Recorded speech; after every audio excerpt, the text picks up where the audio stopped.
everyone, and welcome back to F2Con. We are going to get started with the most important thing that's going to happen today. It is Ultimate Marvel vs. Capcom 3. My name is Proxy. Joining me on my left, not as always, but excited to see you either way, Tong Lee, my man. What's up?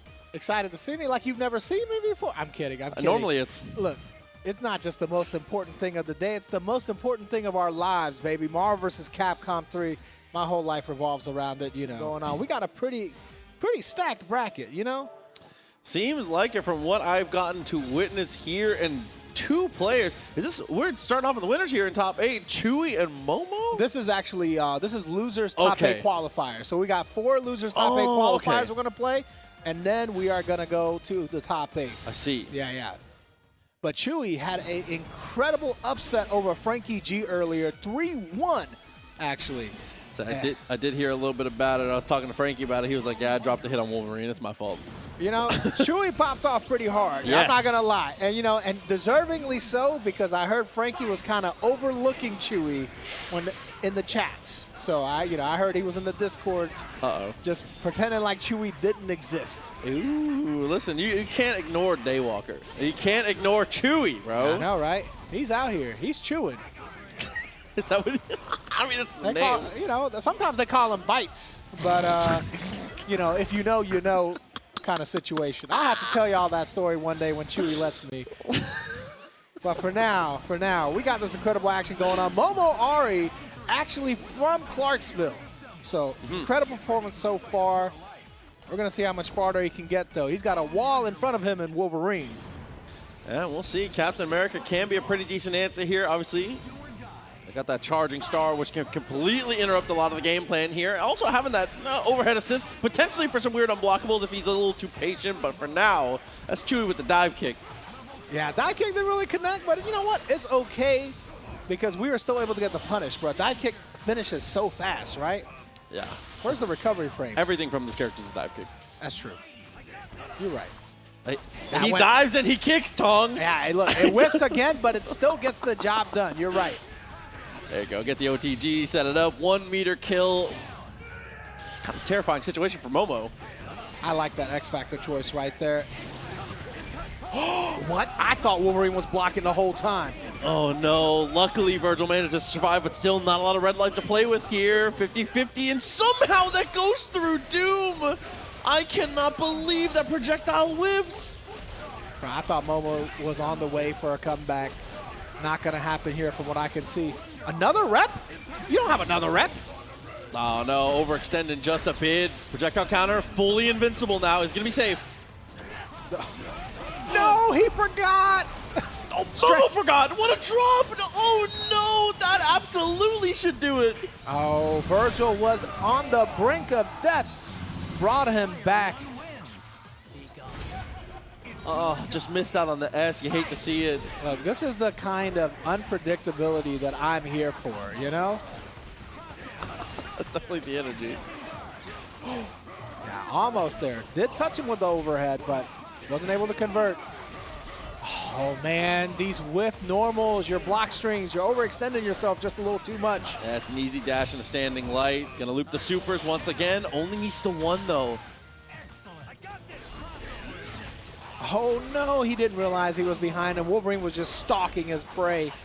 Yeah, what a nightmare for Nova, man. If you can't get away and get pole set up, it can be so difficult to escape this guy. As you can see, 3 meters should be what it takes, but it should be just enough to kill. Yeah, Nova, not the highest of health bars, unfortunately. Strange actually going to block here. Doesn't matter, though. You don't block the lows after? Oh, too many layers. It's 2 layers. That's 1 too many. More than 1 layer is too many. No, I agree with you. That's what I'm saying. Oh, man. First layer is all I got. Oh, so a little bit of a rethink here. Just slowing things down. Back to character select to kind of recenter. Momo I just had a heartbreaker with that strange miss. You know, it's 2-0 right now. 2 quick ones, too. But it feels like it's way closer than it should be, right? I mean, the score is not always reflective. I was going to say, we've been in it at every single turn. That's a crazy missed push block there from Chuy. You don't think it was intelligent counterplay? Slide? Big dog. Slide the other way. Oh, no. There's some counterplay for you. Doesn't X Factor. Could have OTG'd and got a both. Good counterplay from Momo to wait for his opponent to drop the combo. It's my favorite counterplay. Counter star whips to the sides. Oh, I was going to say still fine, but unfortunately a quick little anti-air is going to handle business.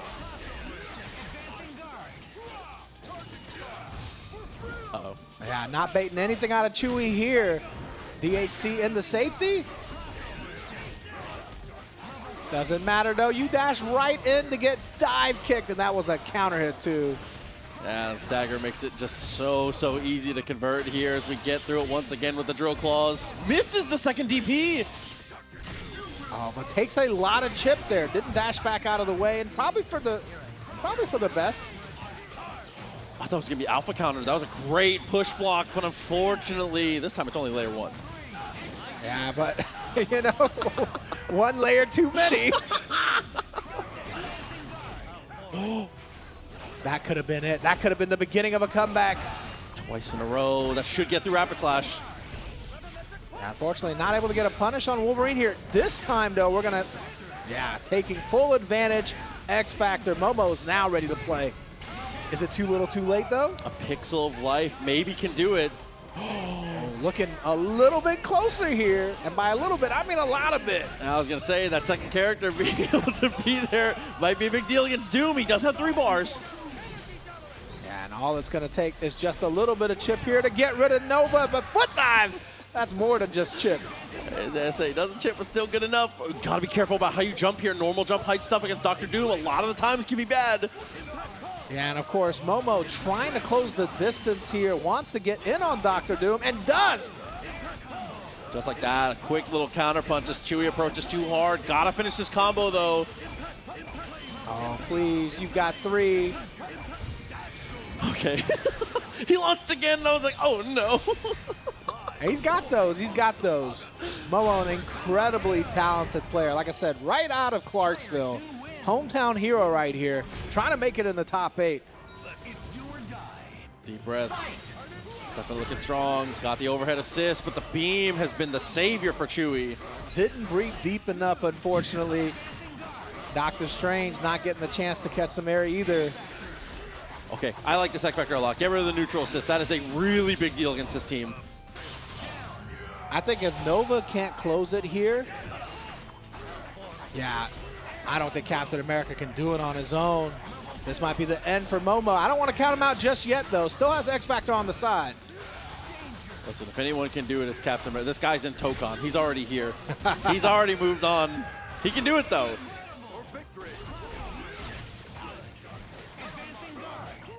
Yeah, unfortunately, those hits just don't work out there. Doom Beam always in the way.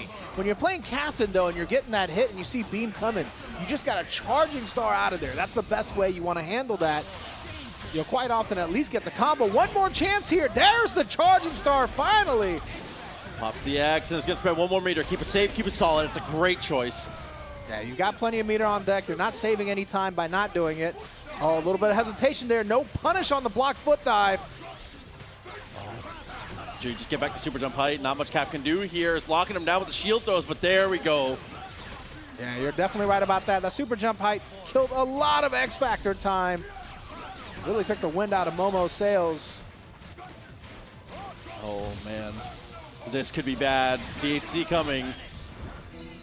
All right, but this is the last of Chuy's meters. If he doesn't get anything done with the swords, and he doesn't, Momo still has a chance. One bad assist call could end it all here. Oh, my. Ooh. Speaking of bad assist calls, that was it. And also gets the crouching light, but it doesn't matter. Not able to convert once again. Still alive somehow. Nice block. That's the huge difference here. Momo definitely getting punished for overextending. And that should do it for Chip. Yes, the Judgment Orb with the swords behind it. It's just a little too much from Chuy. Yeah, Chuy just doing a great job of punishing those whiffs every time Momo overextended with the block strings. Momo was not able to return the favor, though, and that's what cost him. Yeah, listen. No wind in the sail. I thought he was about to attach a motor. He's about to pull it out. He doesn't need wind in the sails, bro. He had a few of those hits. He's just trying to be a little too safe sometimes. And when you're down like that, you got to take some risks. You got to commit. All right. Yeah, that's one thing that you've always talked about that I think is really, really important to remember that I think a lot of people forget is that defensive situations, it's obviously you're not taking offensive choices, but you're giving offensive choices away consistently if you're like being too passive. Yeah. A lot of times you go in, you poke a little, and you come back out. And that poke was the one that won you the game. You know, you just never know, especially because you can block string and potentially, you know, try to play a game of chicken at the very least, right? Yep. You have options there. Your opponent is aware of them. At this point, everybody's aware of what your options are. Oh, yeah. Once you're behind, it's worth flipping coins. But this is going to be kind of a banger. Frankie and Remy? Yeah, I'm excited. Remy, obviously, 2024 F2Con champion here for Marvel 3. Frankie, though, hasn't been able to get one, I don't think. No, he has not. He's been close a couple times. These two, I think, this was like a top 3 or top 4 match at one of the previous F2 cons already. Yeah. I think it was last year, actually. I think Frankie got third. Did he get third or did he get second? I think he got second. He got second because you...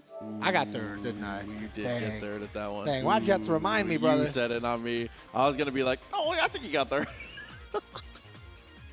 Oh, man. But definitely 2 of the finalists get to do it. It's going to be a very exciting one for sure. It is a mirror match in terms of characters, but everybody knows that Remy's Magneto is a little more fair than everyone else's. Remy's Vergil's a little more fair. He doesn't play cheap characters, Tom. You know, I think Remy just lies. I think that's what's going on here. RemyMartin would never get caught playing a top tier, so you have to remember that when you watch his team. We'll see. Like we said, 2 high caliber players for sure. Remy usually, I think, picks rocks against people who are aggressive. He loves rocks. Yeah, and he might do the same here against Frankie. Looks like that's what he might be going for. Yeah, if I'm not mistaken. Let's do our best to try to keep track of who's who here, right? Oh, and straight away, Frankie G with the EM Disruptor. Working in tandem with that assist. Beautiful situation. Choosing to go for the TAC here. Not sure if he's going to try to finish the infinite all the way. Oh, no. Didn't even get to choose. I was going to say, he might just spend the meter, but... Yeah, unfortunately, sometimes your execution makes the decision for you. And even though Frankie got off to a great start, that start may not mean anything at all. Yep. Yeah, big gauge C. Getting your team back in a better order.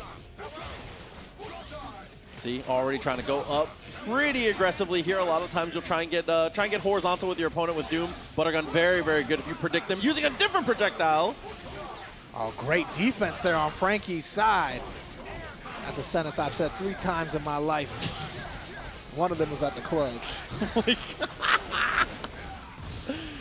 There we go. Spencer Bar, definitely the correct call. No, not the correct call. It goes for the wrong supers the whole way through. 3 meters and Doom is still alive. Frankie's had nothing but success on offense, but no success with combos just yet. This one, though, shouldn't be a problem. All right, 1 down, 2 more to go. Oh, I don't like him trying to go for the jab early, but it does end up working out. Dropped combo, but it doesn't matter. Yeah, getting that little air throw reset, Frankie style. All right, this is where the real trouble begins. This is where the match starts. Always seems to be that way. There's the swords. Oh, no, this is where the match ends. Oh, here we go, DT. 2 big guesses coming up. There's 1. Oh, if that was an auto block, that actually would have been crazy. Oh, just like that, here's guess number 2, Dr. Doom, all by his lonesome, and he's not even going to get a chance to pop his X. Right. Honest character, right? That's what you said? That's what Remy says. All right.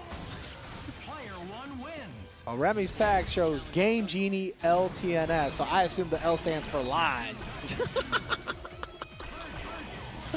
Oh, no.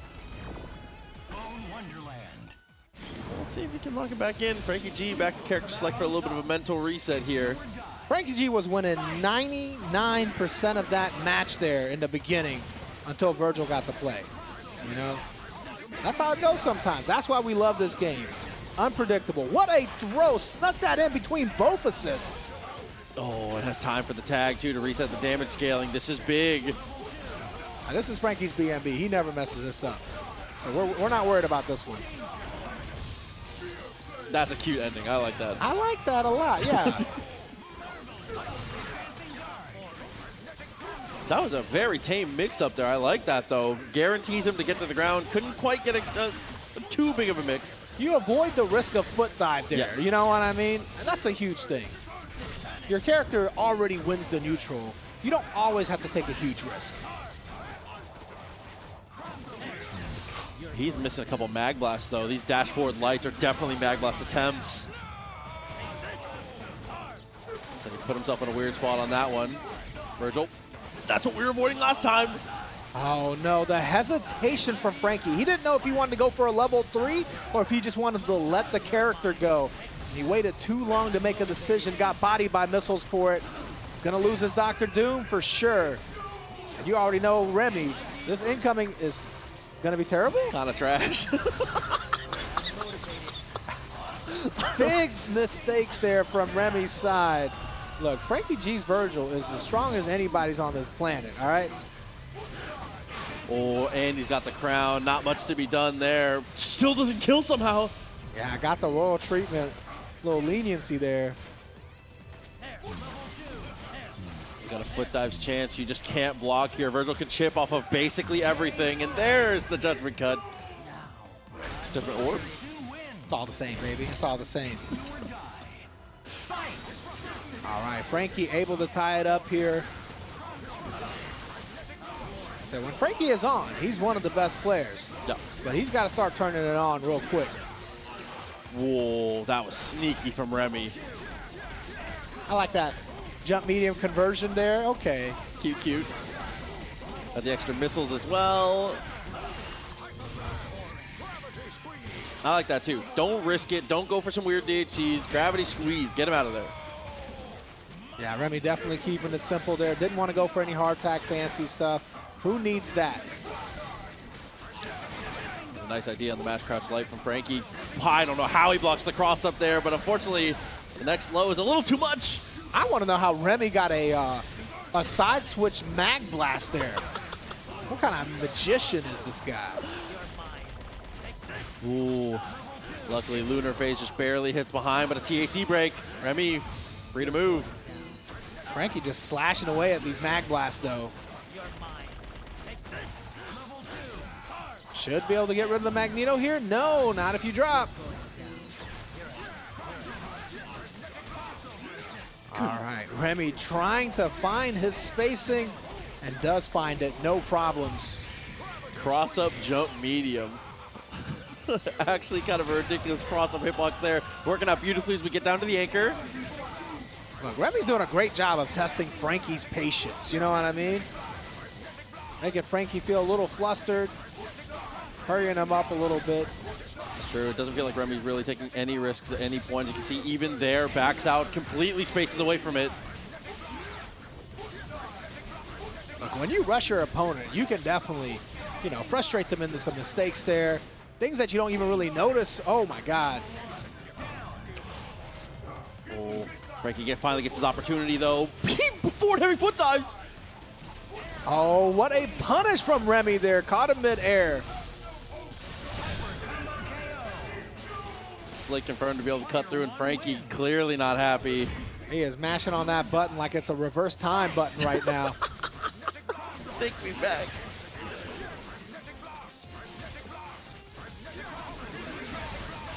RemyMartin, match point for him. Looking to close it out. Playing his game now. I feel like he struggled to play his game a little bit earlier. I mean, he might have been a little bit cold.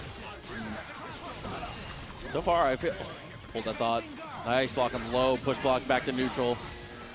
Oh no, Frankie kind of dashed into that throw there. Remy's gonna be able to take advantage of this, no problem. Frankie's already got a lot of health loss from the trying to play that neutral against Remy. Not recommended. Oh, yeah, having those missiles is such a difference maker in these moments. Oh, pushes the button a little too early, though. Was looking for the air there. Had the right idea. Oh, good patience from Remy's side. He saw the rapid slash coming. Even though he got the mag blasted, he didn't want to risk it. You've got a huge lead.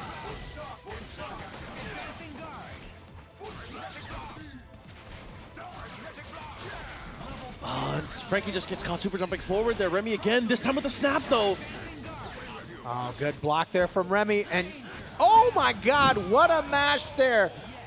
That works out perfectly for Frankie. Great button placement. Okay, plenty of time to blink in the air. Maybe go for a DHT potentially. Instead, just commits to the foot dive. Frankie has a big opportunity here. Yep. Oh my God, the throw, the walk-up throw. Aura farming in our Marvel 3? Oh, gets the kill without the meter too. Yeah, real smart stuff there to save it, and what a mix. And just like that, Frankie G has tied it up absolutely with 2 meters. A beautiful situation into the game 5 here for Frankie G. That's the confidence booster he needs, though. Well, let's see if he can keep that momentum going. Tying it up 2-2 here. That's huge. A lot of players get discouraged when they're down like that. Your opponent's on game point, you've been playing bad, right? That's true, but the second you start to bounce back, that snowball can roll, like you said. Oh no, the snowball might be coming to a halt right here. Huge drop from Remy, though. Magblast actually stopped it. Yeah, he missed his DP on the ground, I think. All right, good defense there from Frankie, but he can't keep it up. The second attempt from Remy just goes low. And now again, Remy playing such good contain here. Magblast and everything in between, matching on the crouching light. Remy's movement is crazy right now. Yeah, just not letting Frankie get any real estate. Frankie's had no space to play with, stuck in that corner, man. This is like a New York apartment. Opportunity, though, manages to get both. Shockwave's gonna kill one. Magneto barely alive. Try to use the Disruptor to finish off Magneto there. Vergil's gonna come in. Swords ablazing. Oh, and you already know, that's X Factor, baby. That's game over. Just like that. What? Remy? Huge mistake there. Try to go for the Team Super, maybe. Either way, Remy does luck out. Whew.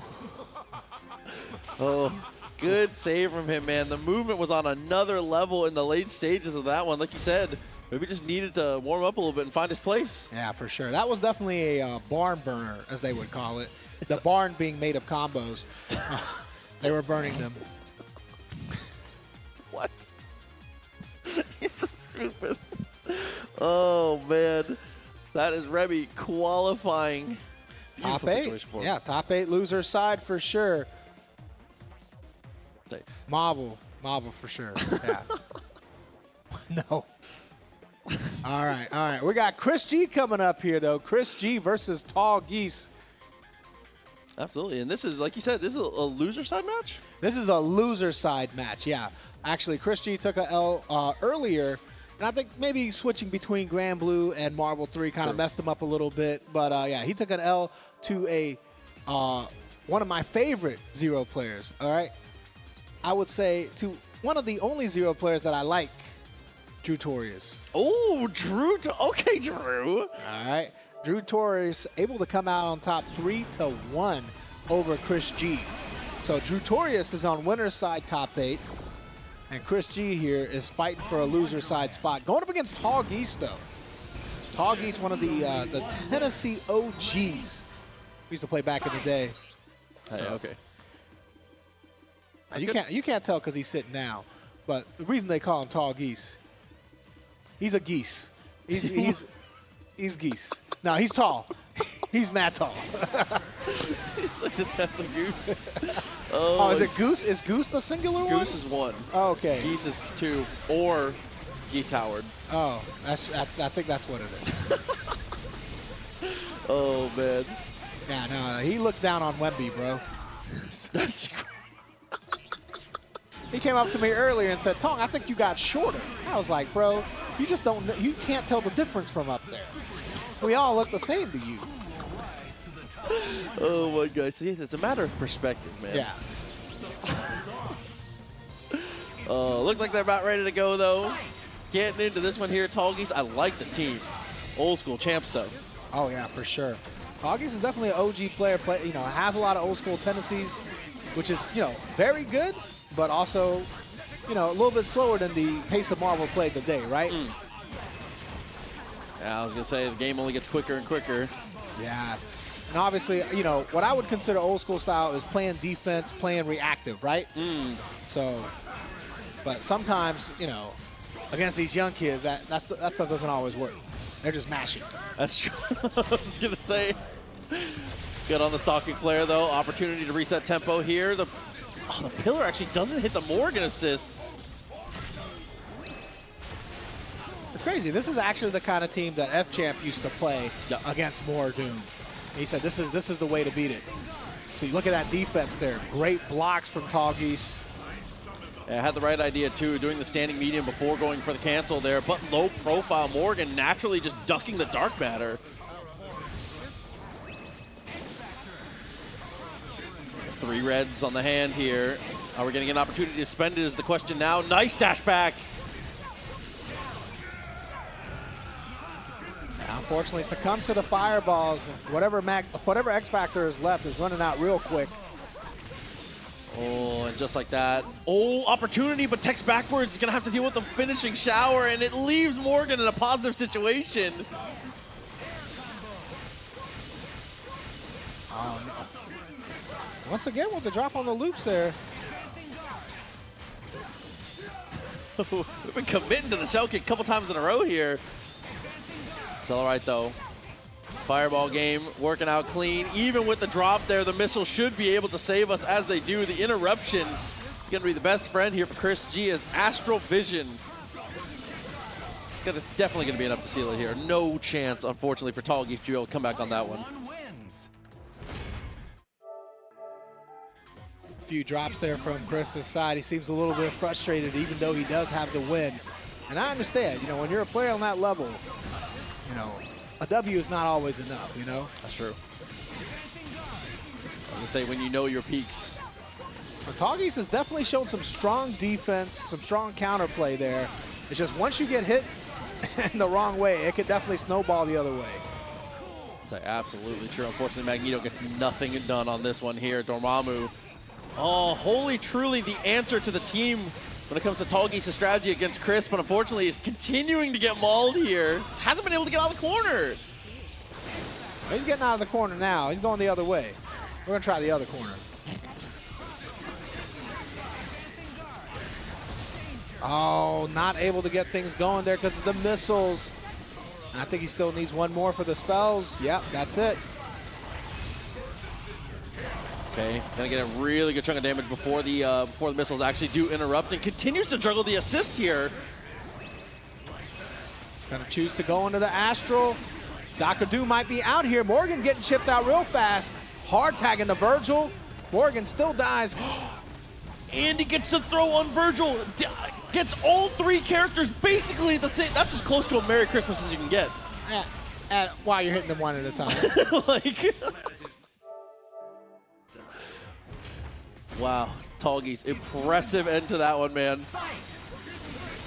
Leave it now. NyChrisG, though, made it back into that fireball game comfortably. Magneto, again, has not been able to get very much done so far. Chris has been doing an amazing job of nullifying the character. Actually, almost managed just to get them both there. Misses out on the missiles. TallgeeseTV loses half his Doom. But this has been the duo that's been the problem for Chris.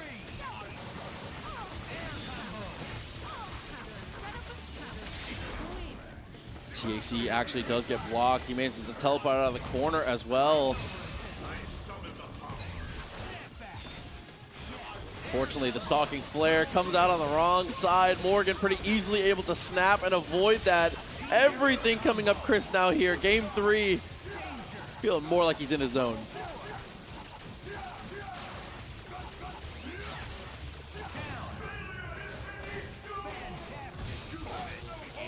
This is also extremely smart here. Is going to be able to get activated. Chooses to go into finishing shower, though, so he's going to bring in the Vergil. Yeah, because they still have X. That makes sense. Oh, and TallgeeseTV has the X Factor there to get out of that corner. Does land a crouch light, but not able to convert it, unfortunately. Gets punished for that raw launcher. Yeah, a situation where it's hard to know. Once you commit to that crouching light, Dormammu's other buttons are just so committal to dial in.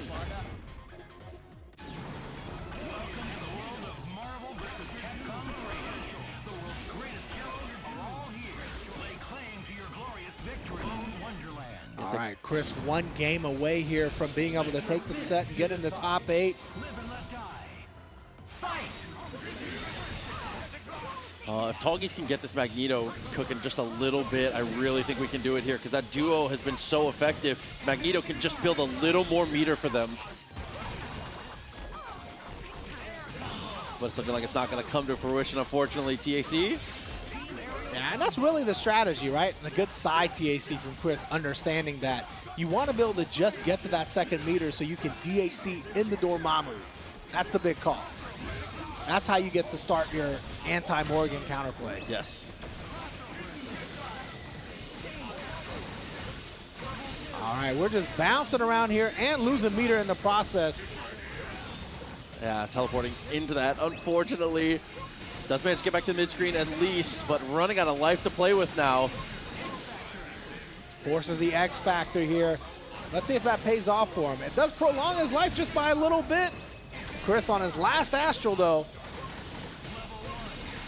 Chris so safely at full screen. All the fireballs connect past the meteors. Yeah, the spell was not enough. It doesn't nullify the fireballs from behind. Hard tag into Doom. Easily punished here from Chris. Awareness on 10.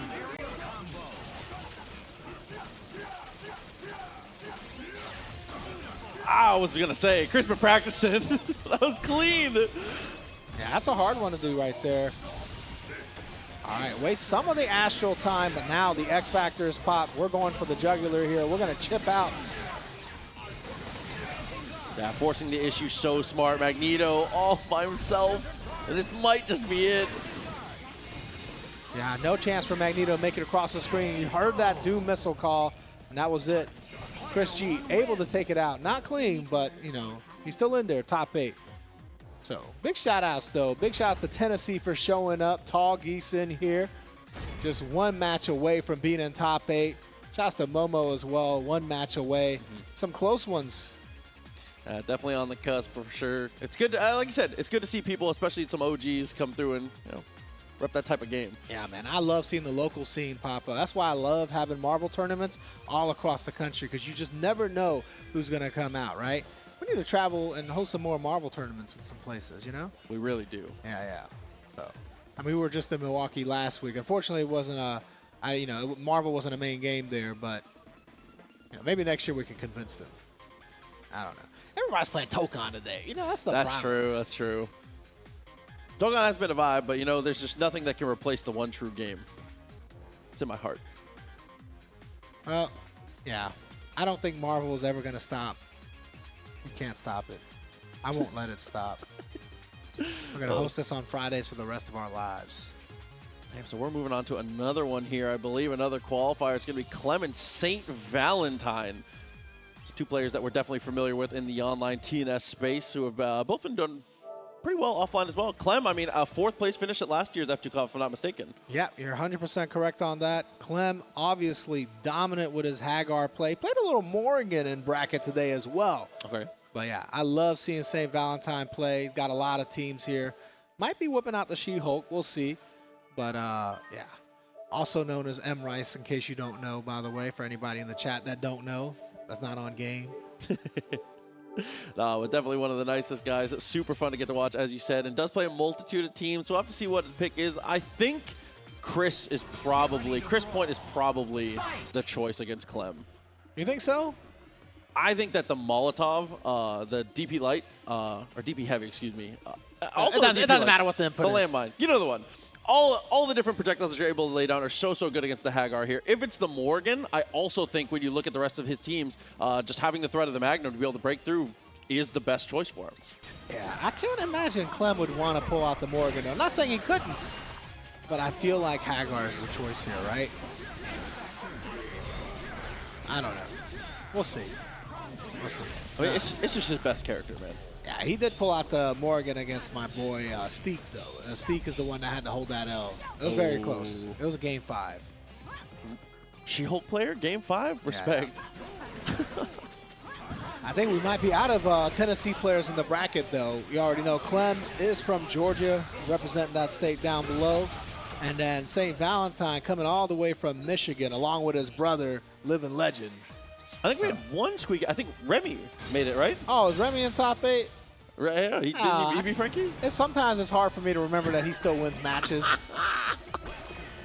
Remy looking at me right now. Look at Remy. He said, I know you're talking about me. Oh, so he had to take the AirPod out, too. You know? You in top 8, Remy? Oh, man. They let anybody in top 8 out here. All right, we got the big match coming up right now. And, yeah, we're going with the Wesker, Chris Redfield. Well, you know, you still managed to get the glasses off.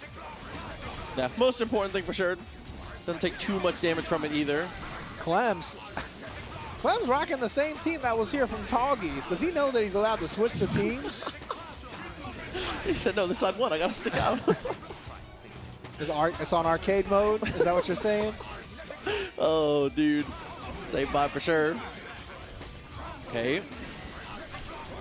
He's been doing a good job of taking shots to nullify the assist, but Magneto with that quick flight is able to immediately find the overhead on Wesker. All right, it seems like Clem is a multi-character, multi-team, multi-talented player. Already able to take a huge lead here. Oh, dude, and what a smart choice there. Gets underneath, knowing we definitely have the anti-air on deck. Launcher beats that S super clean. Big TAC counter, though. St. Valentine, this might be his opportunity. Oh, he just got stuffed out of using that meter, though. And that bar getting vamped definitely hurts, but here it is. Second missile comes out, and there's the DHC. Oh, does land the somersault, but jumps the other way. Okay, manages to unfly just in time. Shockwave is going to clear it out. Actually does get the kill on Chris. That might be a blessing here. Jill might be able to make use of that X Factor 3. She's got to find a hit first. Yeah, that's the hard part. Normally you want to have 1 meter to be able to brute force a super to close the distance. It's so hard to track down Magneto as this character. It's unfortunate she can't use her guns in any other way. Oh, see, even there, doesn't have a way to convert. Has to spend the... doesn't choose, it's not the X Factor. Yeah, I don't know if they weren't ready for the hard tag or if they just couldn't react fast enough. Yeah, holds on to it at an interesting time, but in the end, still working out here. St. Valentine gets the glasses off straight away again, but this time we get a little damage for it, too. Yeah, last time Mag Blast just kind of stuffed the momentum right in the beginning. This time, though, said 2 lows. That's cheap. Wesker, which way did he go, George? It looked like a drop like 4 separate times, but we're too good with it, and gets the X Factor pop here to be able to keep the momentum rolling. Yeah, easy kill here with both meters. Just Dr. Doom left. How good's Clem's Doom? Haven't seen much of it before, but I want to believe.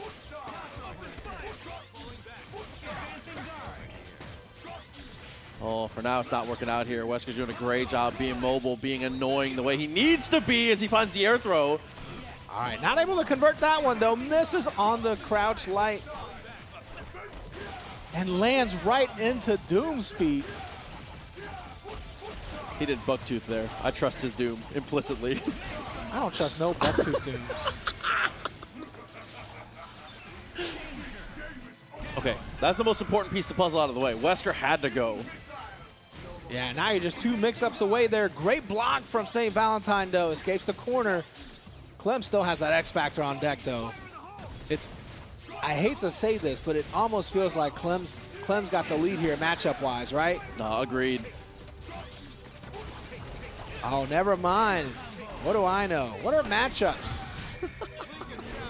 There's nothing to Commander Redfield. A level 3, and it evens it up. St. Valentine makes it 1-1. Look, man, it's a Resident Evil team. That's true, actually. Yeah. What game has all 3 of them in there? I don't think any, maybe 5. No, Jill wasn't in 5. Was she? At least she wasn't a playable character on the winner's side. Yeah, I don't know, actually. Yeah, I don't remember. RE5, yeah, she might have just been a bad guy or something. Yeah. It might have been in Mercenaries, I don't remember. Yeah, who knows? Jump heavy goes a little bit wide, that's okay. Good job, doing a much better job of protecting our assists here. In those early games, St. Valentine was doing an amazing job of making sure that missiles was never a factor. It's looking like we're getting back to that a little bit.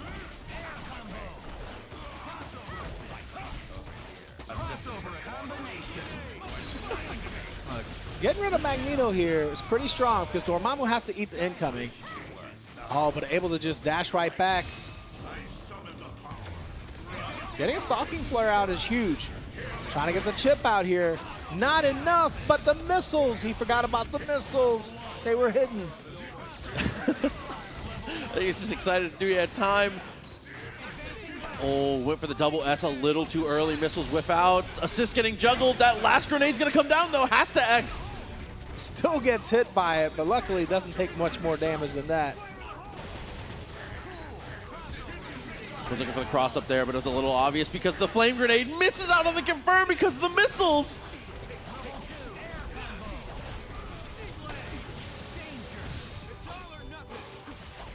Okay, that's going to leave it down to Doom once again. And Valentine, this duo's done it once. Unfortunately, no meter this time, so it's a 2-touch game for Clem still. Yeah, and here, Doom without the X Factor, I have to favor St. Valentine. Yeah. And he's got his team in the better order, too. Having that extra assist to keep Doom honest on the ground is a really big deal. I'm surprised that laser actually stopped Jill. Risky somersault there, putting himself out there.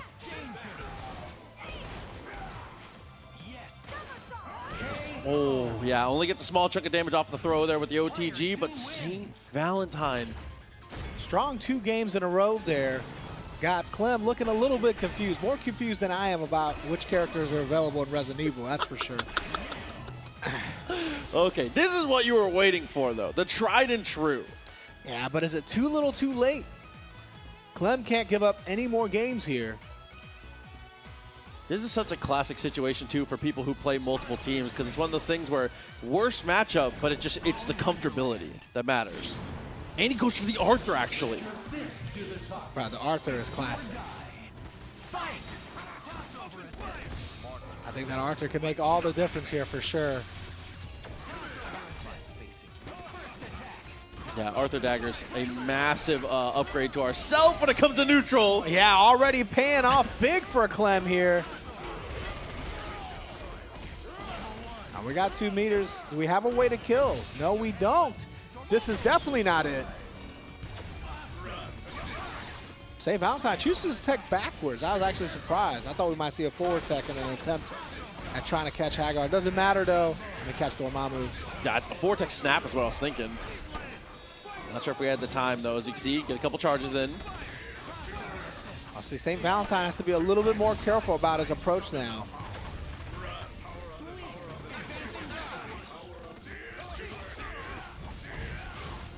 I mean, Clem. Unfortunately, that tech, that teleport mix-up is a little bit too strong. Most people have trouble guessing.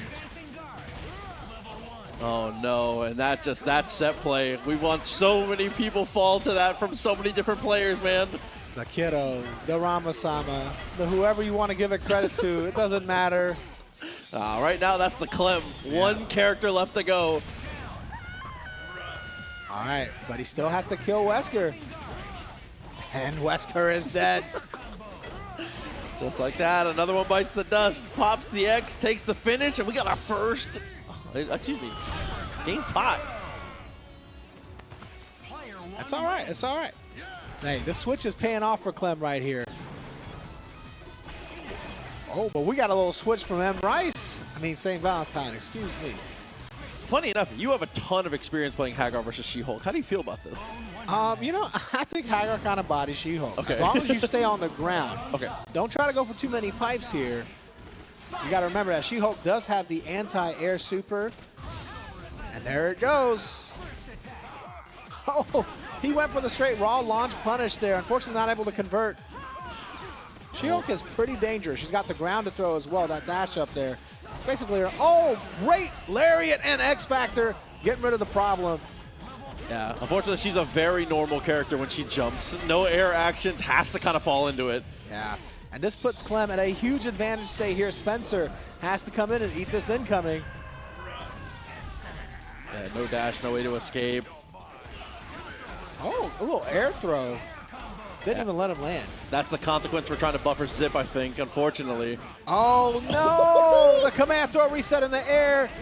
That's going to take out Spencer. Wouldn't even have to spend the meter. Or he chooses to spend it anyway. He had Dorm assist, but... Just like that, it's going to set up for the potential final set play here. X-Factor still available for St. Valentine. Good block! That's why we call it the non-blockable. You know, because maybe. You might get it. Oh, a sneaky low. Nice block from Clem, man. St. Valentine still does have that X Factor and tons of meter on his side. He's got all the resources. What a clutch hit here. This is his moment. So unbelievably winnable here. He's going to go straight into the super. Has the X, still being able to hold on to that is a massive advantage. And there's the pop. Look, this is where champions are made, all right? This is what separates the good players from the great players. You're in loser's bracket, trying to make top 8, game 5. Can you hold your composure here? Genius. Gonna get a huge amount of damage here. Might be able to combo off with Arthur assist? No, tags right into Arthur. Yeah, getting the health back on Dormammu, I think, is definitely the correct play here. Arthur is one hit, though, since Chris does have level 3 on deck. Oh, that chip is really starting to add up, though, and Clem has so many things left over to be able to potentially throw. Oh, was able to close the distance one time. You're not going to get many more opportunities like that. But Chris doesn't have a lot of mix-up ability, and unfortunately, Clem able to take it from him. Yeah, super jump past him a little bit, overcommitted on the submachine gun. Unfortunately, had the right idea, though. Oh, nice from Clem, though. Seriously, super sick. What a close match between these two, man. Definitely both talented players, but Clem just edges it out with that Haggar matchup. Like, She-Hulk just was not able to do it, man. Switching to She-Hulk didn't work out, unfortunately. But, you know, at the same time, that might have been the play, too. You just never know. When you have two strong players, you never know who's going to come out on top. Sometimes it's a coin flip. Yeah, especially when it comes to people who play multiple teams like that, too. There's just so many what-ifs that come into the favor. I wonder what would have happened if St. Valentine had stayed with his team, though. Would it have made a difference? I think it could have. I think it could have. Yeah, definitely had the potential to, for sure. But that, if I'm not mistaken, has fully locked in our top 8 bracket. Yeah, that is going to be the last of the top 8 qualifiers, and we got a stacked top 8 here. Winner's side, we're going to be starting off with Escalante and Living Legend, the brother of St. Valentine you just saw. And on the other side of losers, we're going to have Drewtorious, who's had a huge win against Chris, going up against iDom, who's already, I think, won a tournament today? Yes, he already has. Definitely coming up pretty strong. As we get into losers, though, all these players that we've already seen so far, Clemkillz facing off against RemyMartin, as well as NyChrisG having to deal with Chuy. A lot of good matchups. Look, man, Chuy, you know, good luck, Chuy. Wise words from a decent man, Tong Lee. Very nice. Well, we're going to start off with the winner's side first, man. We got the players coming up here pretty soon. So I'm excited. Like I said, this is really stacked here. You know, shout outs to F2Con for having us, man. This is, they're holding one of the most stacked top 8 brackets for Marvel 3 this year for sure. Absolutely. Pound for pound, it has been absolutely ridiculous here. And as you said, starting off with 2 players that we know and love, see a ton online as well as offline between the 2 of them when it comes to the travel. Escalante and Living Legend. Yeah, Living Legend, definitely one of the favorites here But, I mean, so is Escalante. Everybody's a favorite here, you know? Everybody is good. Everybody. I should have entered. I could have been a favorite. Where do you think you would have gotten? Don't say first. Don't lie. Champion. That's first. That's you said don't say first. He said winner. Winner. One above all. Nah. I think I could have gotten this top 8 maybe, you know. I've beaten some of these guys before. That's maybe. true. I don't know. These guys are kind of nice at the game. I might be washed. I might be washed. These guys might body me. Oh, no. Listen, you still got it. I believe. Don't lie to me, bro. Please don't lie to me. I've never lied. You're literally lying right now. Just a little bit. Not once. Just a little bit. Not once, bro. You still got it. It's okay. All right. All right. We're going to see here. Escalante and Legend. This could go either way for sure. Obviously, the matchup always favors Morrigan because it's Morrigan. You just always, yeah. And you point out one matchup, she loses. When you're playing the best team in the game, it's hard to argue. Better Morrigan teams. That's it.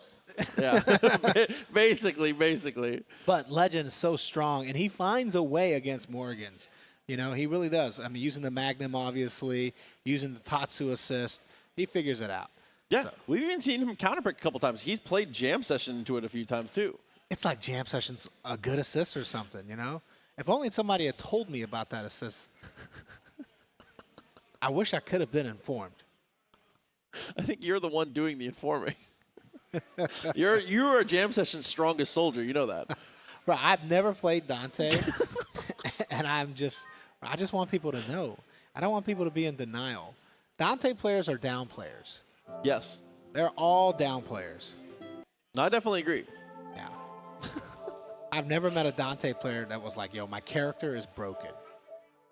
And they're like, I'm working so hard, but Jam Session's pretty good. And it's like, those are both lies. Yeah. This isn't vanilla Marvel anymore. You're not doing double quarter circles anymore. All right? Some things are still double quarter circle, right? No, they removed. Yeah. Oh, it's just it's just a button twice. That's how I know you don't. Yeah, you've been playing Dante. It's fine. Yeah. Well, I played Dante in Infinite, all right? True. Dante in Infinite, launcher was safe. All right, you could cancel launcher. So. It's the same as Infinite, where you press the button twice and you'll get a different thing sometimes. Yeah. You know the one. I don't actually think he does that in Infinite. I think I was lying. I think I lied for the first time ever right now. Right, you always lie. You just lied again by saying you lied for the first time ever. That is also a lie. What are you doing here? I don't know. What are you doing out here? I'll let you know when I figure it out. Yeah. All right, I think they're swapping out the console. We're swapping out the console today every 4 matches because PS4 be getting hot. True. PS4 be getting hot. Look, and as a avid competitor, I'll tell you, every time you restart the console, it just feels better. It does. He said you get a quarter frame. Yeah. I think you get like a whole frame back, or maybe 2. I don't know. Oh, man. But yeah, like I said, just getting our players all settled and ready to go. I'm very excited to get to see between these two. Again, these are two that have played a ton offline and online. Mostly online, obviously, as they are both the TNS Parsec warriors between the two of them.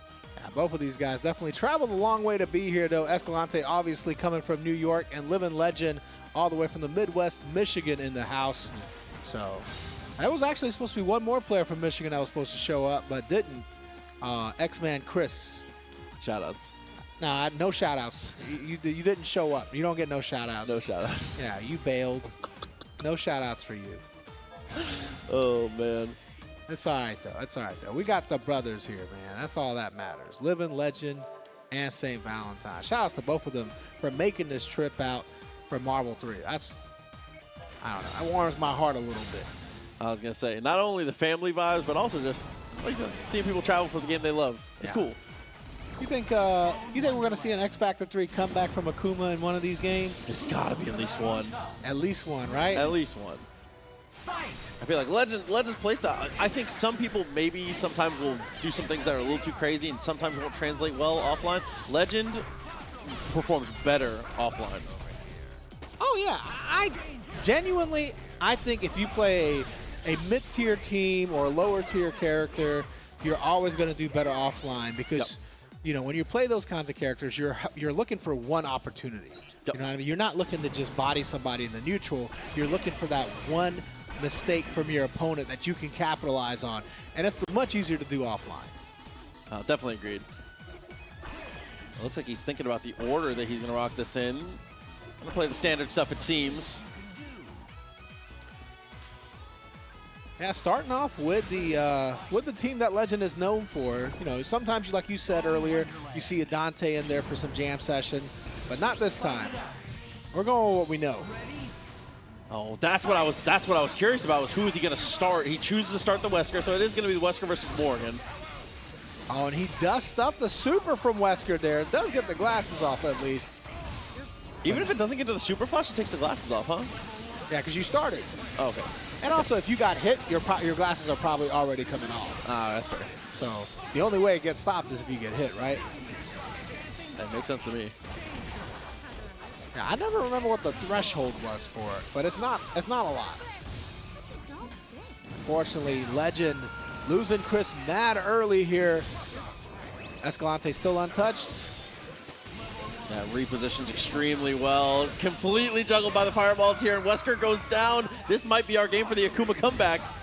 We did say, you know, we're going to see at least one in here. Oh, and a Tatsu to clear the missiles. Doom escapes, but we're still getting rid of Magneto here. Morrigan has to eat this incoming. Good meaty from Legend's side. Oh, scary situation twice in a row. Manages to escape and gets the Astral on.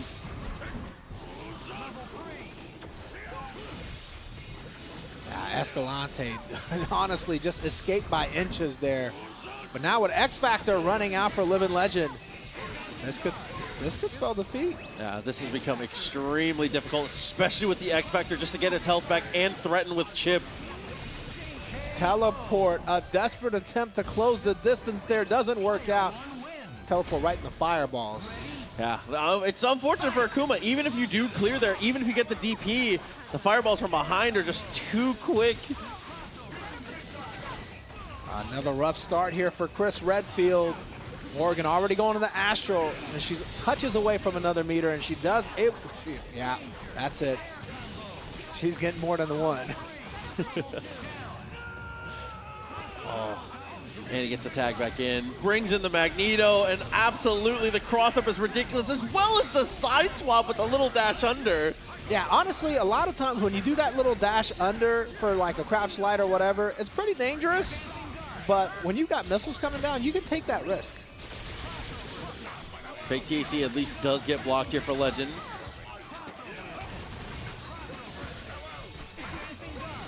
Oh, does manage to close the distance, but still eats fireballs here. And Akuma not even going to get to play. The tri-dash light overhead from Escalante is going to be enough. Oh, and that's an extra big deal for Escalante, because the amount of respect you have to have earned to be able to find a tri-jump that early on Akuma, the 2-button invincibility is such a good reversal in moments like that. That's rough, man. Oh. I can't believe 2 games have already passed here. Legends definitely got to find a solution. Starting off with the Shadow Blade. I was just talking to Escalante about that the other day. I said, well, you beat me with that. The last time we played, you Shadow Bladed 3 games in a row. I was so mad. Oh. Managed to get the trip. Almost converts it. Still finds a throw, though, and the missiles maybe in time? Of course.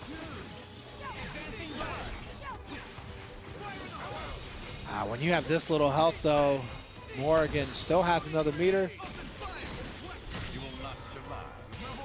This is not the worst thing. Eat 1 fireball, you're okay. Oh no, and that fireball he teleported into actually saved the day. That was certainly a dead Morrigan. Oh, Morrigan just 1 gunshot away potentially from death here, though. You just got to find it. Oh, desperate attempt at the super there. He thought he had a chance, and he did.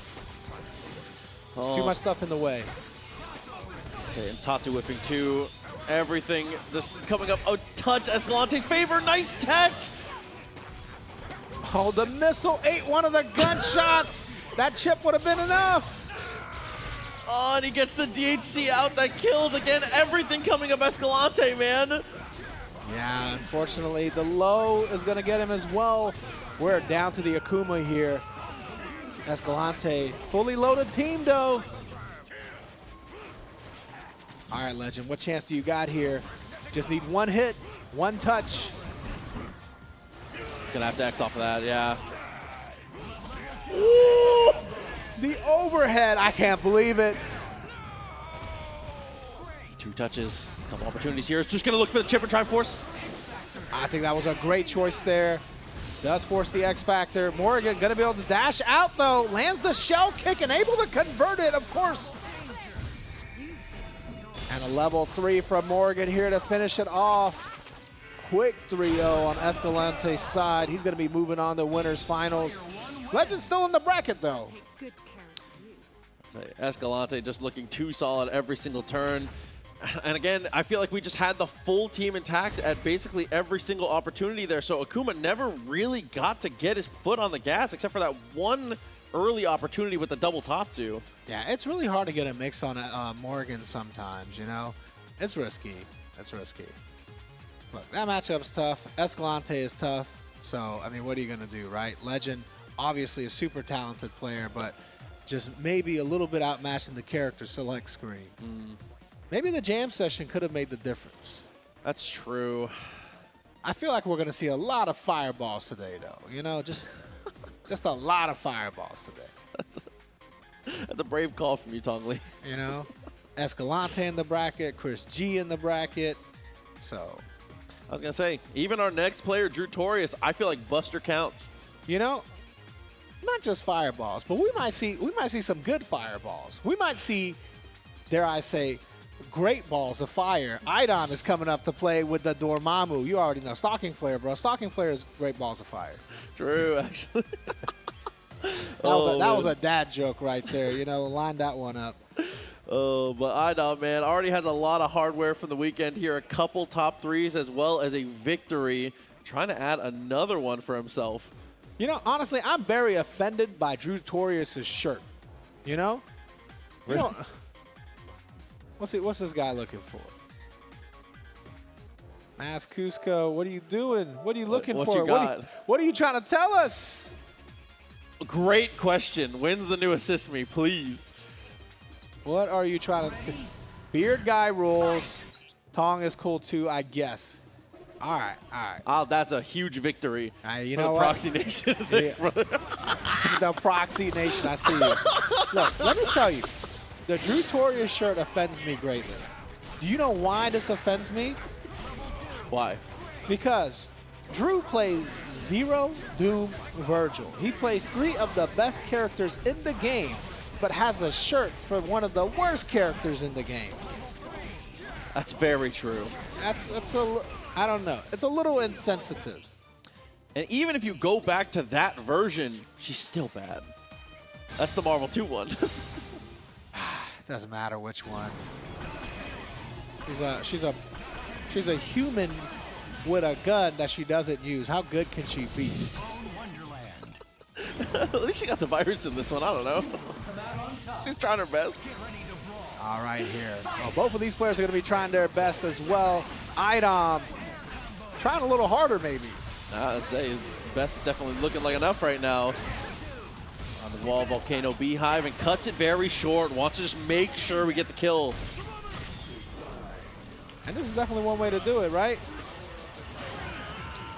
I don't know if he's got any, yeah, it's a little bit of Stalking Flare left. It's gone. No, it's just late. Oh my God. Oh yeah, it's always unfortunate. You gotta remember it stays where Zero died.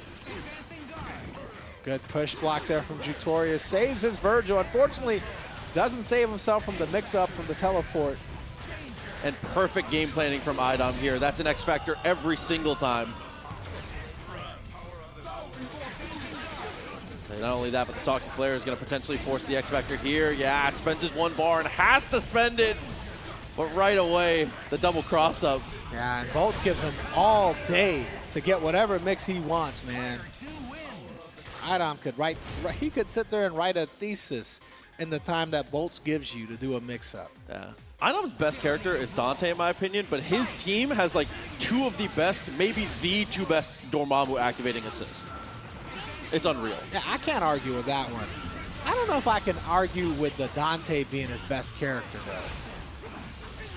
That's a tough one for me.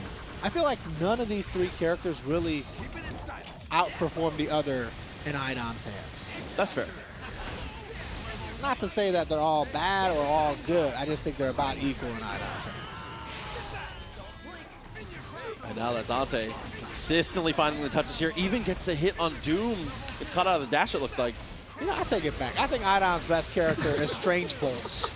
True. Okay. Oh, no, you're right. $1 million back at it again. Perfect timing on the DHC here. Chaotic Flame, just enough to finish. All right. Does effectively block for like the first second. Unfortunately, as soon as you land on that flame carpet, it's over. He did 4 Dark Matters. What a combo from this guy. Look, if you got swag, you got swag. You got to use it.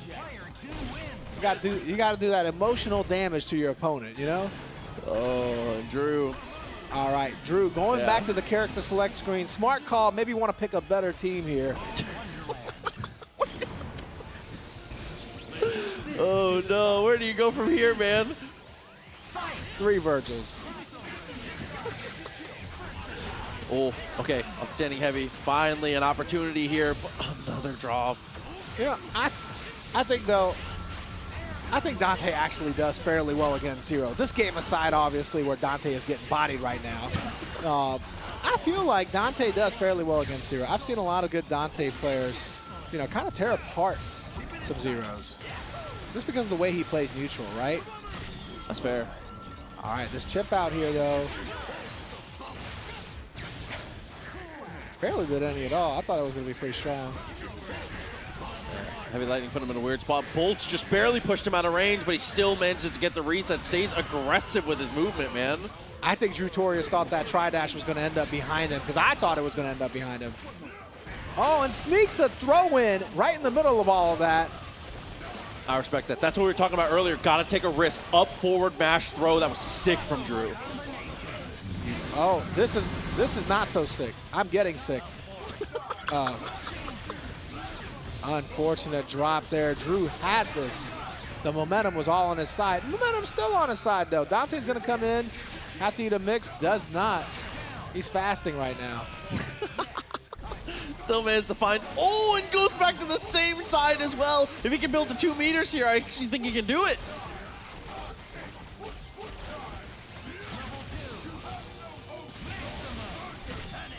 Yeah, you might be right. Sword loop right here, which is good because iDom had X Factor in the back, you know? Like, you let him loose, it was going to be all over.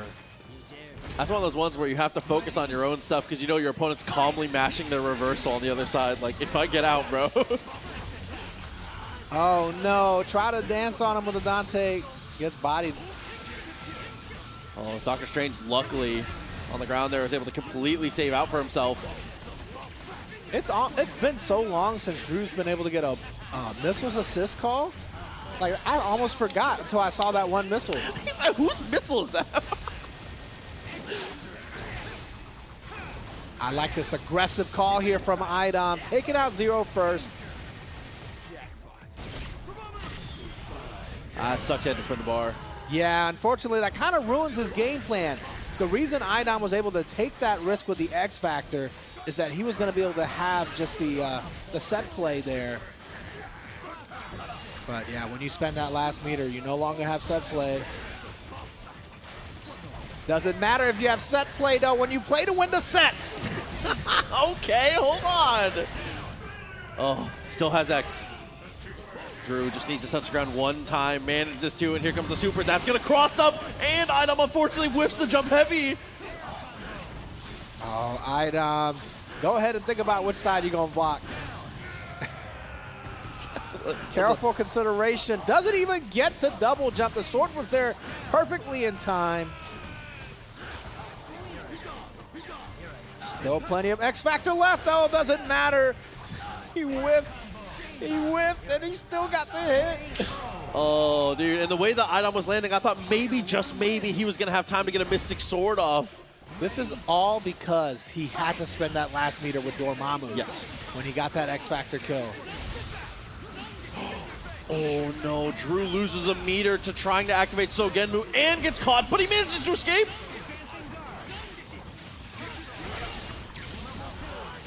Oh, the tip of the lightning.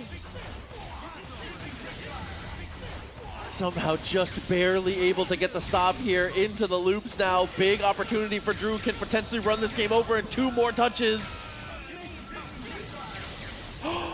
And there's one. That drop could cost him. I think that might have been an intentional reset, you know? Drew didn't want to spend too many more resources, and he didn't have any more meter left. Genius level play here from iDom. Oh, this is really bad. Really bad for who, though? Because we've got X Factor 3 Vergil coming in right now. Is he going to get the play? No, he's not. Oh, no. The X Factor's already popped, so he's going to get bodied for it.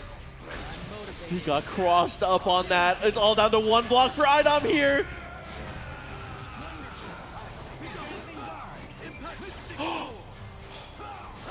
The patience there. Drewtorious, though, coming down with a Helmbreaker. That was going to be it. iDom, heartbreaking. Reverse 3-0 from Drewtorious, though. Did not give up ever. Dude, iDom's defense on that first layer of Vergil mix was so clean, but Drew doesn't give it up for a second. I love that commitment on that Helmbreaker, man. That look on Drew's face, though, tells me he might have gave up for a couple of those seconds. I think maybe internally he was like, you know, I think I lost. But, yeah, tough battle there. We've all been there, though. Yeah. You been there? Winter semis? We've all been. No, not. I didn't mean that place in the bracket. I'm kidding. Where I thought I was gonna lose and I somehow pull out the victory. Hey man, don't ever let them downplay you, bro. 2021 redemption bracket champion right here, bro. Don't ever let them downplay you, bro. That's what I got. Put me on a shirt, man. All right. Oh, we got NyChrisG versus Chuy coming up, so somebody might be getting put on a shirt. That's crazy. Oh no, Chuy! Listen, I got confidence in your boy. Chuy definitely got an opportunity here to make it big. This would be, without a doubt, Chuy's biggest win. We'll see if he can pull it off. I'll never count somebody with X Factor 3 Vergil out, even if it is against the GOAT of Marvel 3 himself, NyChrisG. Definitely agreed. Obviously one of the most storied players in the history of the game. Chuy, Georgia native, longtime Wolverine player. Used to play Iron Man a little bit, but he's moved up in the world, plays the better team now. You know, Iron Man might actually work out against Morrigan, though, you know? Got the repulsor. That's true, maybe. He said, got to go back to the old me for the one time. All right. Look, like I said, Chuy, longtime player, representing the ATL. You know, always been a big fan of his personality. I was waiting to see where you were at. Great guy. Play style, though. We're going to see. Like I said, I don't count Chuy out, all right? Obviously, the odds are on NyChrisG's side because it's Marvel versus Capcom 3, and if you're a human being, the odds are against you, all right? But, I'm going to be a little biased and root for Chuy here, all right? Confidence is key in the moment right here, too. All right, we got the lead, Chuy. Just go ahead and unplug, baby. All right, lost the lead. Except for that one gleaming moment. Okay, got the juggle, but it's not quite enough to kill here. Chuy, if you can weather the storm for just a bit, build some meter for your Vergil. Oh, no, this storm is too heavy, man. Wolverine dies to chip damage. Sneaks a throw in there, but no, he drops the throw conversion. Such a critical moment. You don't get a lot of those chances, man. And doesn't go. I thought for sure we were going to go for the DHC there. Unfortunately, holds on to it here, so now has to continue on with Doom. All right, was able to stop the missiles call at least. Trying to work his way in. Morrigan shell kicks her way out of the corner, and that's enough. Astral, definitely a good call here. This is the aggressive call, right? You want to make sure she doesn't get a chance to get started. And you know what? This works out. I like that X2 just to make sure we restabilize back to the ground. Oh, no. He said, you know what? That throw, that little mashing the throw on the ground technique, I like that. Let me try it, too. Oh, no. Hit him with the perfect copy. You hate to see it. Oh, Chris Kakashi out here. And just like that, safe and simple, had the Dark Angel, but doesn't even need to spend the meter. ChrisG, game 1 in the pocket. Just a little laugh out of Chris. He's like, yeah, that was good. That was fun. Oh, no, another huge opportunity. Oh, 2 in a row, got the hits. Yeah, that second one, I don't even blame him. Missiles were coming down, of course.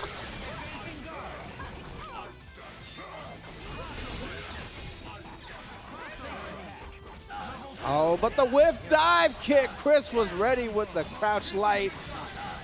How did you whiff? You gave Vergil a haircut there, bro. We'll call that a reset. Nice stinger. Yeah. Chuy with his hands off the wheel a little bit. That for sure. Standing light there always feels like a rapid slash. That's a good fake from Chris.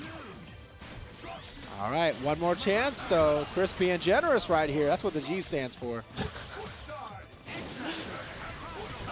Oh, he got the butter gun hit. Didn't convert that either. Oh. Okay, did manage to cross that up, which forces the DHC. That's actually a pretty good look. Yeah, unfortunately, he wakes up right into swords. Felt like it was pretty obvious which side he was on, but, you know, in the heat of the moment, it's tough. I was going to say, things can get very scrambly as you get deeper and deeper. And just like that, jump light meaty.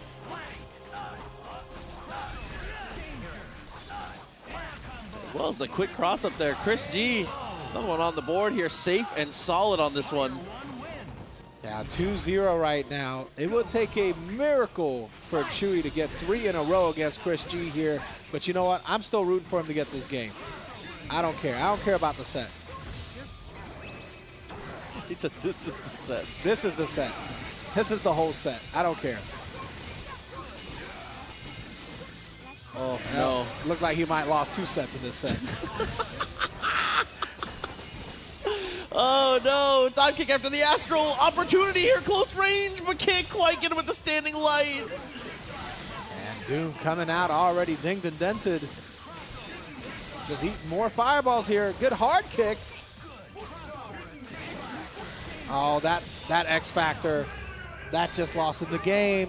Could have saved that for Vergil there. Oh, no. Teleports back to the same side here. Manages to find the jump in. Okay, hold on. A little whip punish. Now, this is X Factor 2 for Vergil here, but you're still going to get rid of his Vergil.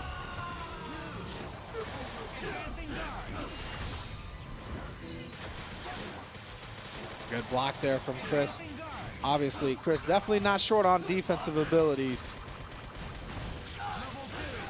How far can we follow this up? You got to build as much meter as you can. It's so important to grind this out with having, and you need to have some amount of bar when Morrigan comes out.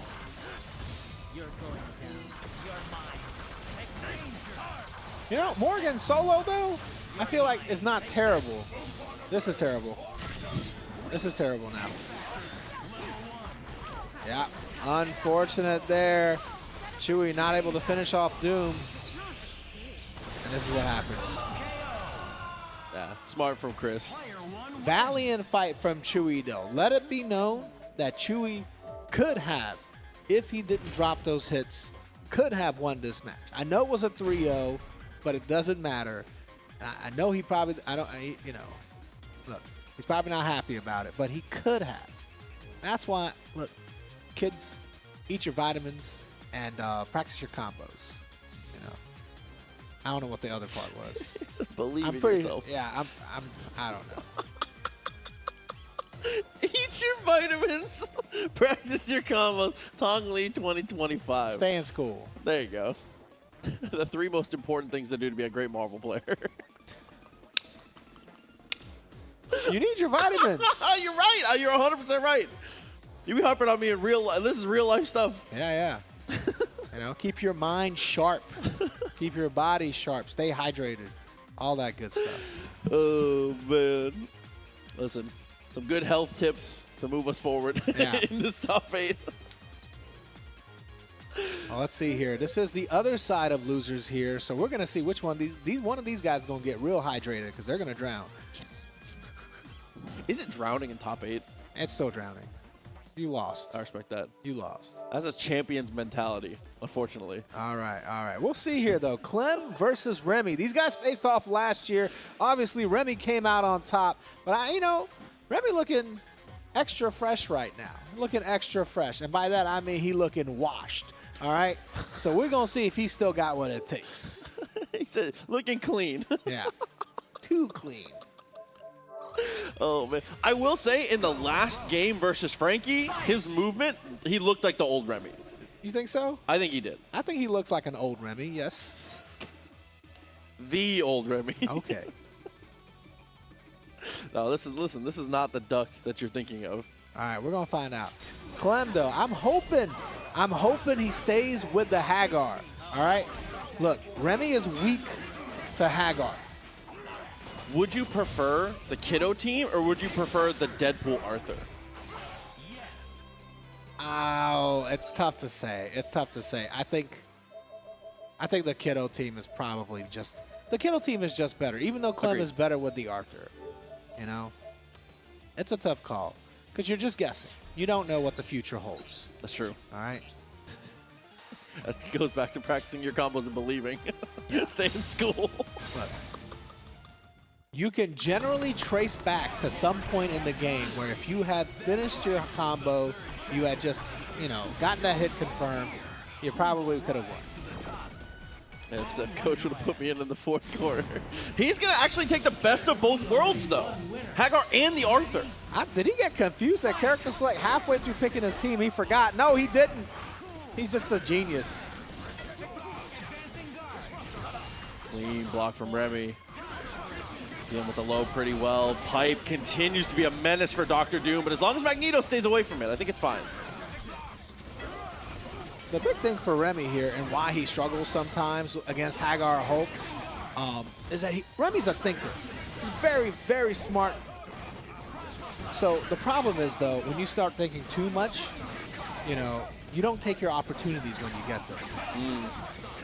He's looking to evade. He's looking to be safe. And that's just going to give Clem more opportunities for a hit. Yeah, you're thinking about being optimal instead of being optimal. I feel that. Oh, even there, though, had the right idea. I love that attempt at the anti-air and pulls it back down into the missiles, but Clem spins away. Oh, Remy just couldn't help himself. He was safe, too. I think that was one of those overthinker moments. Respect. All right, able to get the Arthur buffed up as well. Good defense, though. Clem just missed time to mix up conversion just a little bit. Remy takes good advantage of that, brings in the boy Vergil, but once again runs in the lariat. A flubbed combo here, but that's okay. We'll take a flubbed combo as long as we get the kill. Yeah, still somehow managed to find the air throw off of that, and Remy's been really content to down back here, so Clem maybe sneak a command throw in here potentially soon in this next couple games. I mean, he's got low enough health, you might as well just throw that character away. He's going to save it. The problem here with bringing Dormammu in now, Dormammu gets touched, he's dead. Haggar's instantly dead. Yeah, and Arthur's in armor, so he's on a clock. Yeah, you get it. You see the vision. Yeah, I was going to say, we are one touch away right now. Yeah, you're just, Dormammu is the only character you got to kill, and it's over. Oh, yeah, that could be big. Careful for the super. Dad jump medium saves him from the butter gun. Oh, no, a little too far there. Remy with the right idea, though. Fortunately, like you said, just a touch out of his range here. Shockwave almost immediately. Keeping Haggar back, man. I see it. He doesn't want to deal with it.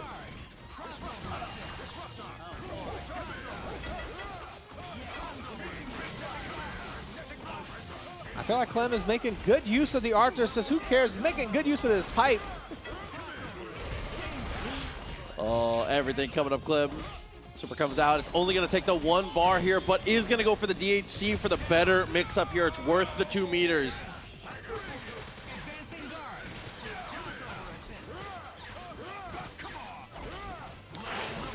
The vein of Remy's existence. Government officials. Dude. Oh, no. Gonna get tenderized one more time, and again, the same song, the same dance. Clem said play it again. Oh, no. Okay, able to avoid the flame carpet mix-up. Kills both Haggar and Arthur. We're back in business. He had so much time there, too. Press that heavy so late. Doesn't matter, doesn't matter. Get a hit, get a hit. Still got plenty of X Factor left. Dark Hole actually got canceled out there. Super jumps a couple times to try and kill the meter. Not enough, though. I can't believe we almost counted out an X Factor 3 Vergil. What were we thinking? RemyMartin would have came back. And he did. Tennessee in the house. Tennessee's last representative in this bracket. It's like the strongest soldier for sure. Trying to blink forward. Luckily, Vergil actually saves him a bit. Taking that pipe, ended up working out. Wow, Remy almost got hit with a pipe again. Great awareness, though. Oh, you and your boy actually gets Vergil.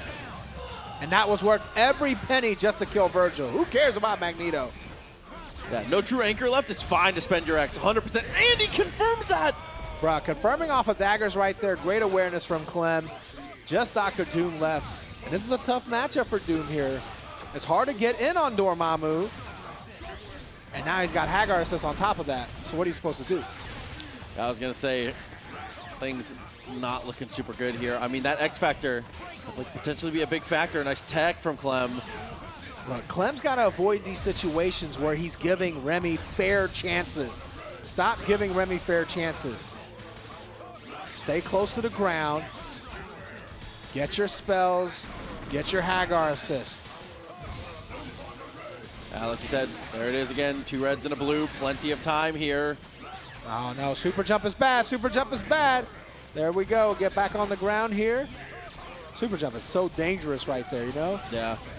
Put yourself in a weird spot. Have Dr. Doom have an opportunity like that. Give him away. It sucks, but you have to let him die. That's all right. Now the X Factor is gone here. This game is basically over, right? Ooh, and he powers up, so now we have that same line potentially. Yeah, you're basically getting unlimited spells here. Oh, able to stuff Arthur there. That's actually huge. Not the second time, though. Oh, just so smart from Clem. Finds the block string, knows that the super's going to be enough to chip. Genius level play once again from this guy. All right, that puts Clem at game point here. But you can never count Remy out, bro. He's got that clutch factor. Can he be the back-to-back champion, man? That would be a massive claim to fame for him. Oh, no! Was that a push block? 100%. I found out that he push blocks with light and medium today. Yep. Now you know.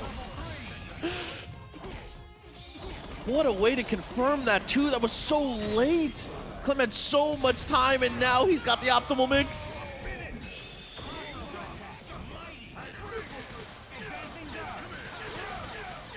He hasn't been able to make that unblockable, but you know what's unblockable? Command throw. Honestly, it's kind of true. Back down to the floor, doubles up on the drop kick here. 2 meters more than enough. Can the Vergil escape is the only question here. I'm not liking the odds. Oh no! What a read from Clem there. He saw Remy jump and he just spun. Yeah, moments like that, the 2-button tech, able to use that double lariat to perfect effect. Yeah, Clem able to get that run back from 2024 F2 Con where Remy took the championship. Remy's going to have to sit the rest of this one out. Clem's going to keep it pushing. It's got to feel good when you lost to somebody and able to get it back next year. You've been waiting for so long, you know? It's definitely, you stew on those. Yeah, it 100%. doesn't matter if your opponent is washed or not, all right? Remy may be a little washed, all right? Maybe, you know? But it's like me and Remy were talking about before. We hold on to those memories of where we used to be good. Ain't that right, Remy? You know, look, he's kind of, you know, he's kind of washed. He's over there remembering right now. Yeah, I know. He's like, remember when I would have won that one 2 years ago, 4 years ago, whatever. Now, Remy's godlike, bro. Shout outs to Remy for coming out to F2 Con, man, and putting on, representing for Tennessee, the highest placing Tennessee player. Remy, I love you, even though I know you're 20 feet away from me. That's good. No, he can hear you. Yeah. It's good. All right, all right. But you know what? We're going to take a little break, bro. Okay. Yeah. I think I need a little break. You need a little break? You know, I could use a little break. Marvel is taxing on the mind. It's hard work. Yeah, it is hard work. All right. You guys don't go anywhere, man. Sit tight with us. We'll be right back. Back to F2 Con as we continue to march through Ultimate Marvel vs. Capcom 3. Proxy and this guy, Mr. Tong. This guy. This guy. guy. I am this guy now. Mr. Marvel. John Marvel. John. Some have said. All right, all right. Hey, you know what, man? Like I said, we've got a stacked bracket so far, man. We just saw some crazy matches already, and we've got a few more left. We got 6 more matches to be exact.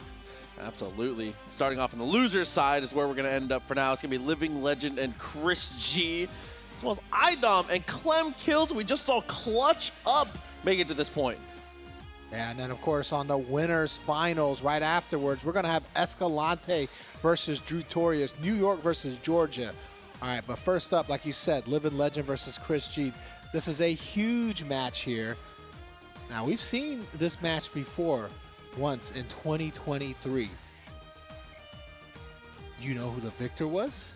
It was NyChrisG. It was Living Legend. It was Living Legend? Living Wait, which Legend. tournament? It was a small local tournament in 2023, actually. You probably not even heard of it. It's called Evo. I didn't know that. Whoa. Okay, Legend. Yeah, Legend definitely capable. We've seen him do work against Morrigans before. Let's see if he can pull that magic out one more time here. Yeah, it really comes down to the use of the Magnum as well as potentially being able to get your Akuma activated when the opponent doesn't already have Astro. If you can initiate while Sister's not already there, things can look up for you. Yeah, we're going to see, though, if he can get to that point. Last time, he tried to use the Wesker, Chris Redfield, Akuma team like he normally does. And that didn't work out too good against Escalante. Do you think he's going to make the switch to Jam Session, maybe? It's definitely got to be in consideration here, but I expect him to probably at least start with his main team, just playing the Wesker point instead of the Chris. I think that's a good call. I feel like Chris Point, though, could work. I agree. I definitely agree, but I think that he normally starts, he likes to try Wesker first. Yeah. I feel like Magnum can just pierce through all the bullet hole, you know? Yeah, one small piece of hesitation from Morrigan while Doom is on the screen, and 2 characters are smoked. I 1,000% agree with you. We'll find out here. I spoke to Chris a little bit earlier. He's definitely not feeling 100% today, so. But still had a pretty amazing day. First place in City of the Wolves earlier. I can't remember what place he got in the other games. Top 3 in Strive, top 2 in Grand Blue. He's been killing it today. Yeah, no, of course. Typical NyChrisG day.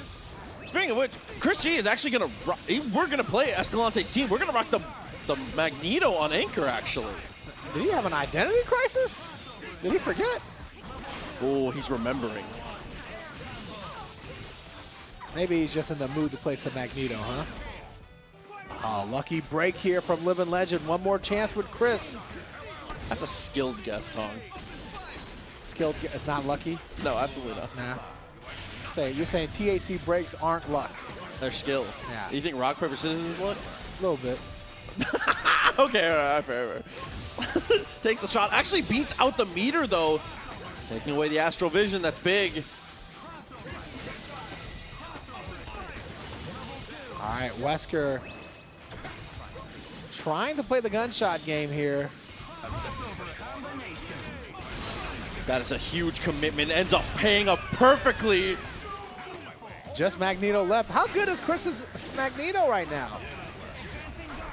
Not great. Definitely not the start you want to see. Ooh, opportunity! Oh, not able to get the punish, of course, though. Still an X Factor, so much quicker on the recovery.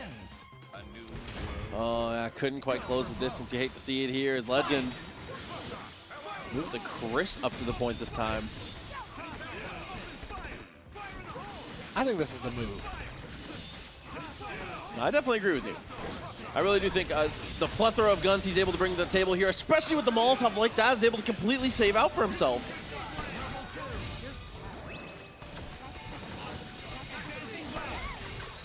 There you go, the Magnum piercing right through bullets.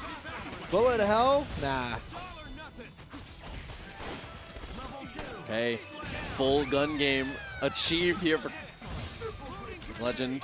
2 super. No, it actually doesn't have the second super. Just gonna have to let it rock. But yeah, Chris didn't go for a punish there. He just kind of backed away and said, I want to play some neutral. I thought for sure Follow My Lead was gonna be on the table here. Checks him with the low and just backs off.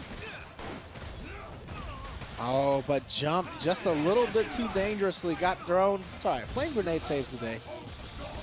Yeah, one of the most consistent combo breakers you can have in the moment here as we go for the full DHC. No meter to our name here, but Chris still has X Factor and still has a pretty dynamic duo. Yeah, Magnum obviously one of the strongest shells in the game. Getting that super jump height air throw there. All right, I haven't seen Chris do a mag combo in a minute. I was gonna say, I was like, does he got these? Oh man, I don't know if I've ever seen his Magneto. I don't know if we'll see it again after today. That should be an X Factor for sure. Yeah, leaving Dr. Doom on his own is absolutely the right decision here as far as game planning for Legend. Oh no, had the H out there as a meaty. You were too close though. Able to get the throw off of the X Factors, Chris. That's why a lot of players will go for like a medium instead of a heavy, and then as soon as you see the X Factor, you just OS into the H. Yeah, that's the classic jump light dash down. That's the Tong Li classic. You know? Legend, obviously known for his Akuma. This Akuma has won him many matches in the past, and it might win him another one here. Looking like it's safe and simple. Doesn't even need to go for the awkward extension. Instead, is able to just rip the beam super. Damn, another great choice there. Even if he hadn't gotten the hit, he had enough meter to chip at that point. Chris definitely not switching here. He's going to have to win 3 in a row with this team if he wants to keep it going. I like that from Legend, just repeatedly taking the shot at Magneto, trying to grind as much value as he can, but there's a quick little anti-air from Morrigan. That's standing light.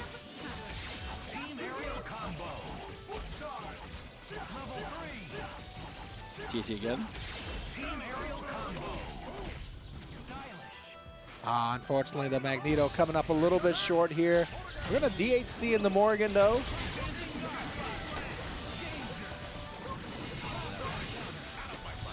Okay. Sucks to lose the meter, but the alpha counter is absolutely correct. Yeah, you didn't want to lose Chris too early. Chris was dwindling away in health. What a teleport to avoid that fireball. Genius level stuff here from Legend. Okay, cute idea with the projectile counter too. Don't show your hand a little too early. That's obviously very good against Morrigan in certain situations, but for now, it's ChrisG back on the offense. Spending it all here to get Wesker out of the game. Yeah, Darkest Illusion, well worth the meter. And just stands there menacingly. He's practicing for Street Fighter tomorrow on that one. That was the empty jump low.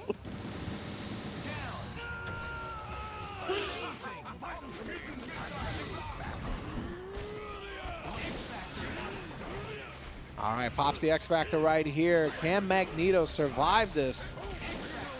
Oh no, the wrong character to X Factor win. A little too far. Yeah, Hypergrav does have a limited distance of 90% of the screen. Yeah. Limited. Ooh! Punches your shell. You ever had your shell punched? No. 4 meters in a dream here. Opportunity, tries to go for the launcher. Chris looks for the back though, it doesn't work out. Oh, but there's the forward throw in the air. 1 tri-jump is all it takes to close the distance, and ChrisG should be able to get on the board here. It's just a level 3 between him, and there we go, game 4.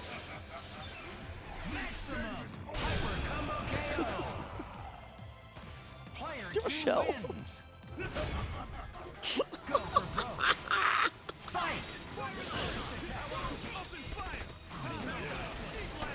Oh, this is huge right here.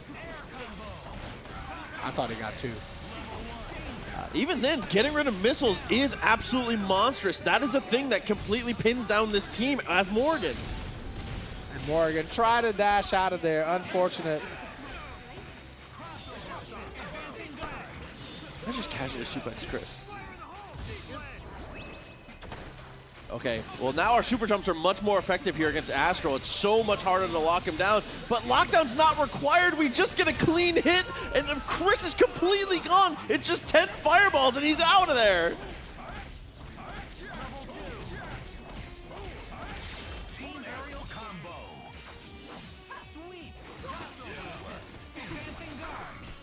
Oh, he went for the crouching light that time. Next time, it's command throw, trust. You think so? Oh, yeah. We might not see the next time, but if it was. If there was a next time.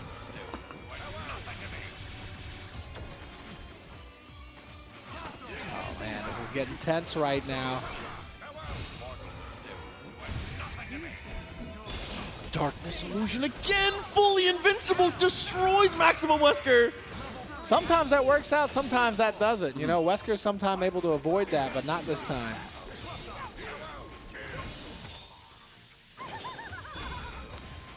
Three meters on Akuma. Might see some magic. Try to hit him with a 2012 mix-up there, you know?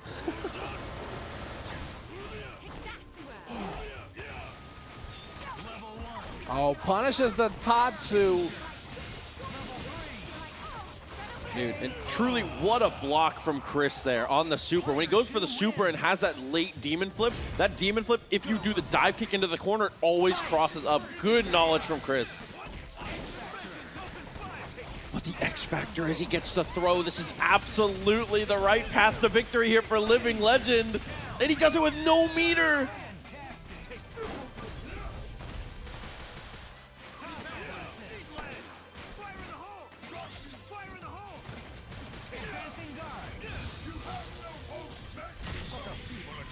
Good shockwave there, puts Chris back. He saw the Bucky coming out, had to do something to evade. Oh no, the Latrell Sprewell. Oh no, it touched too far. Maybe could have plinked over there, but it was just a bit dangerous. Pops the X and gets to confirm with the launcher, Chris. He had that Magneto combo at least.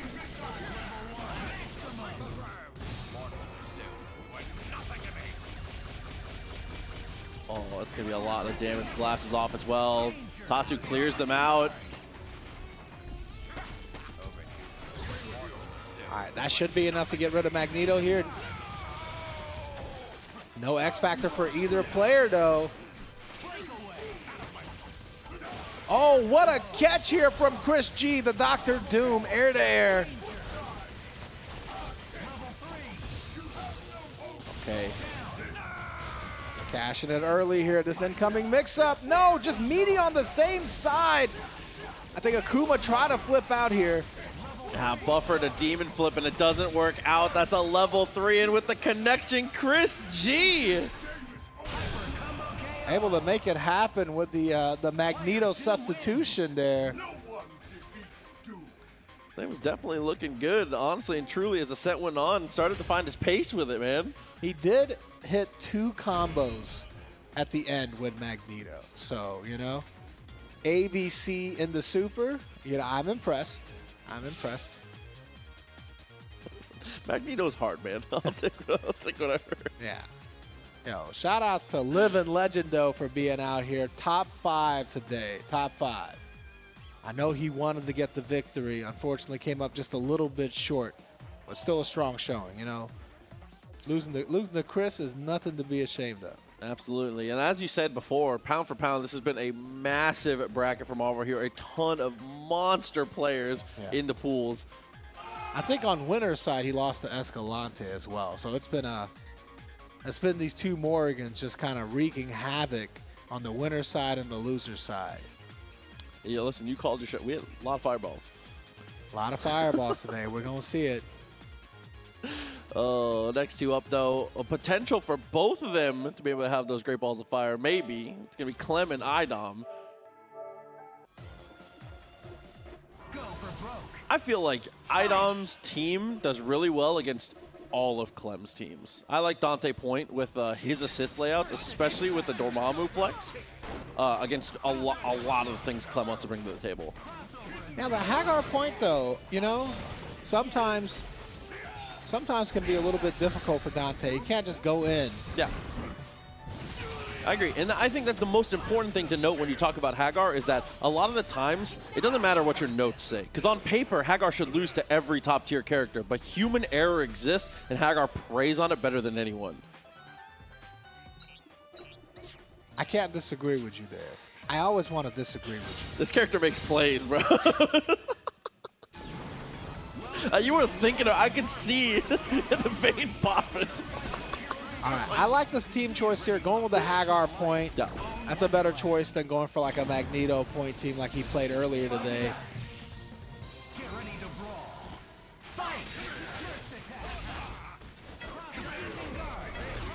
Oh no, already eats the Humebreaker. Not able to confirm those, iDom. Clem needs to make good use of his Arthur assist here if he wants to get in. That's definitely an interesting interaction because it goes underneath the bolts. The hard part here is that both players are trying to get in, but both players are struggling to get in, right? Obviously, Dante being so, you know, I guess fluid and evasive every time iDom tries to... Oh, no! I thought he was going to lose Strange for that one. Yeah, when he committed that second drop kick, it's definitely looking like it. Yeah, his torso all stretched out. He got body for that. This is huge here. Dr. Strange goes down. Doesn't choose to spend the X here to kill Dormammu. Instead, reset mix-up. Oh, X is at the last second, though. Leaves himself with no meter, but still, big advantage. He knows his character. Look, I know all he did was block high 3 times, but good defense from iDom, though. Seriously! That is scary. He's going to go for, yeah, I like that a lot. Chaotic play. Actually, he trades. Oh, but Haggar saves the day here, and that's what we're talking about. Haggar makes all the difference. You have to be careful. Oh, Haggar getting bodied here does not make any difference. Oh, and it's just been a little too quick here from iDom. Tries to go for the back heavy, mash it. Oh, and wanna confirm, swings the jump S and manages to find the stand medium. Clem making it happen with Dorm, man, that's huge. Taking that first game, sometimes you can have like a mental block over top, you know, against top players, you know? Sure. Taking that first game just reminds you that they're human too. Clem said, I'm the top player. Yeah. What do I have to do to get a Clemkillz beanie? I think it's tight. You gotta have a lot of aura to have your own beanie. You know what I mean? That's true. Double forward heavy. No, unfortunately goes to the Dark Hole a little early. I thought maybe he was gonna get the double. And Dark Hole might have been enough.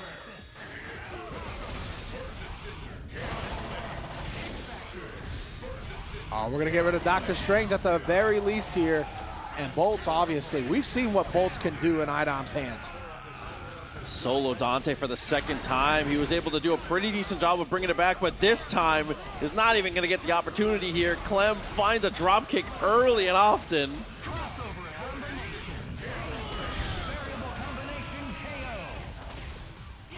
A huge lead right now, 2-0 over iDom, but we've seen iDom make these kinds of comebacks before. I'll say he's definitely punching from the ropes right now, but he has the opportunities.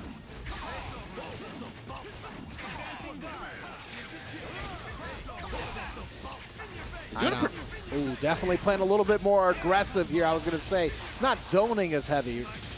I was just about to, he's catching him on the ground a little more often, which is getting him way better looks. Yeah, you can't do that long term against Haggar, obviously. Eventually, you will get caught. Yeah. Yeah, one of those grounded approaches, he's going to spin. Like, that's just an inevitability for sure. But with a DHC all the way through, shout out to the defenders, going back for the tags. Oh, iDom, Clem both had the same idea there. Second air throw, can he convert this one at the very least? No! It's all right. You know what? This is all part of the plan. It was all part of the plan. Oh, that didn't catch Arthur again, though. So he's going to have a chance. He's going to get the fight. And he's got 5 meters on deck, too, man. Oh, it had both. Unfortunately, the screen freeze there when you hit both characters. I think it kind of messed him up. Oh, the Noble Knight's dive kick, unfortunately not confirmed.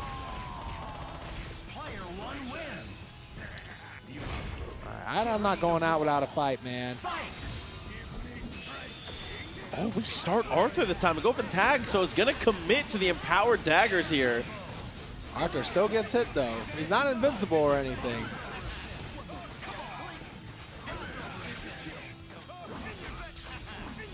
That's what you need. Ruthless aggression. Where's that from? I mean, that's the era of WWE, I guess. Oh, yeah, that's right. All right, got the spells loaded up here. No, but he missed. Wakes up with a lariat. Good call from Clem here to spend the X Factor. Huge miss from iDom. It might go from bad to worse here. Reads the double jump, gets the throw, and is able to fully confirm it again. Clem's got 4 meters now. Should be able to find a way to kill here. No! Huge drop. He's going to get hit by pipe. No. DHC. Somehow iDom able to turn it right back around. He's in the lead now.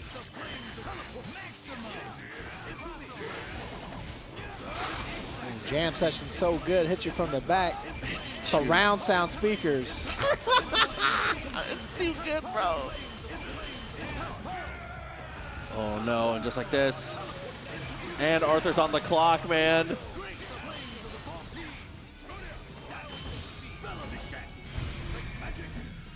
And does spend the level 3 here. Unfortunately, Dr. Strange was just a little too high. Oh yeah, he's still invulnerable during that time. Okay. Yeah, as long as iDom's able to get the super off, this will be done because he has 2 bars, so there it is, and you can go DT teleport, but no, instead, it's just going to let it rock.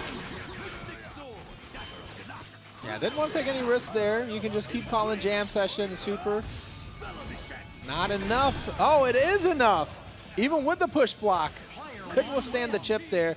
He was in his underwear, so less health. It takes more damage or whatever. Everybody argues with me when I was like, he takes more health? You know, he gets more health or he gets more damage? I don't know. I think he loses health. Is that what it is? I don't know for sure, but I think that's what I've heard. I think that's what Among Shadows told me, and he's always right. Effectively, it's the same thing. Agreed. All right, iDom on the way to a reverse 3-0 here. Clem took those first 2 pretty convincingly. Smart. 2 meters for the Dormammu, and he pumps the extra try and pressure Haggar. I think he was concerned he wasn't going to get enough on Dormammu there potentially. No, but Haggar is so slow. Definitely not going to make the track team. Couldn't get there. Oh, Clem missed 2 plinks, man. It hurts. Gotta practice those plink dashes. Now with neither player having X Factor here, you definitely gotta favor iDom in this situation. Okay, got his bracelet for a little bit of pressure. Still has 1 meter to his name.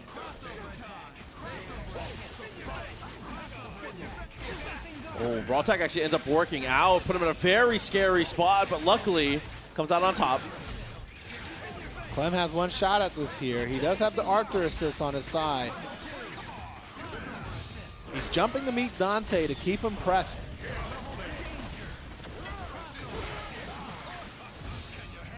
Oh, it's not going to work out here. No, unfortunate. Eats the pillar there, and that's going to be all she wrote. The chip is too much. iDom able to complete the reverse 3-0 comeback. Clem was looking so good in the early stages, man. Was able to get so aggressive, found the pipe at every single turn. He was just so in control. I think the big thing that happened there is that iDom started to get more aggressive with the Dante, right? You saw in that first game, he was just kind of jumping back, trying to play neutral, and Clem was just chasing him down. You can only run for so long. It's a fixed stage, you know what I mean? It's not an infinite world. This ain't GTA 6, you know? So, yeah. But he switched it up, got more aggressive, started going in, stopped being afraid of Lariat, and that was it.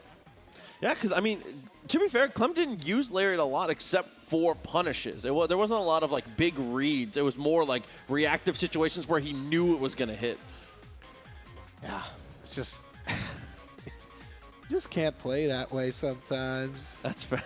Super fair. But with that, it is going to move us to the winners side. Winners finals now, as Escalante has made it to this spot. But really, the story to me, Drewtorious is playing out of his mind, bro. Yeah, ATL's finest right here. Georgia's very own Drewtorious. Been playing Marvel since day one. You know, I feel like he's always been one of the best players from Georgia, but back in the day, obviously, you know, maybe sometimes easy to be overshadowed by the likes of Not Enough Damage and Dat Vip and some Brown Kid. But now it's Drewtorious's turn to wear the crown, sit in the throne. You know, this is his house, Georgia, not Tennessee. Maybe it could be. Who knows? Yeah, yeah. No, F2Con hasn't crowned a champion yet. Yeah, we're gonna find out. We're gonna find out. He beat Chris earlier. Can he keep it going against Escalante? I feel like he's got a good shot. I actually really like his style against this. I feel like he's very reactive, but in a good way. Not in like an overly defensive way. And I think it really, really works out for him, especially being a missiles player. See, I kind of feel a little bit hesitant about the missiles, personally.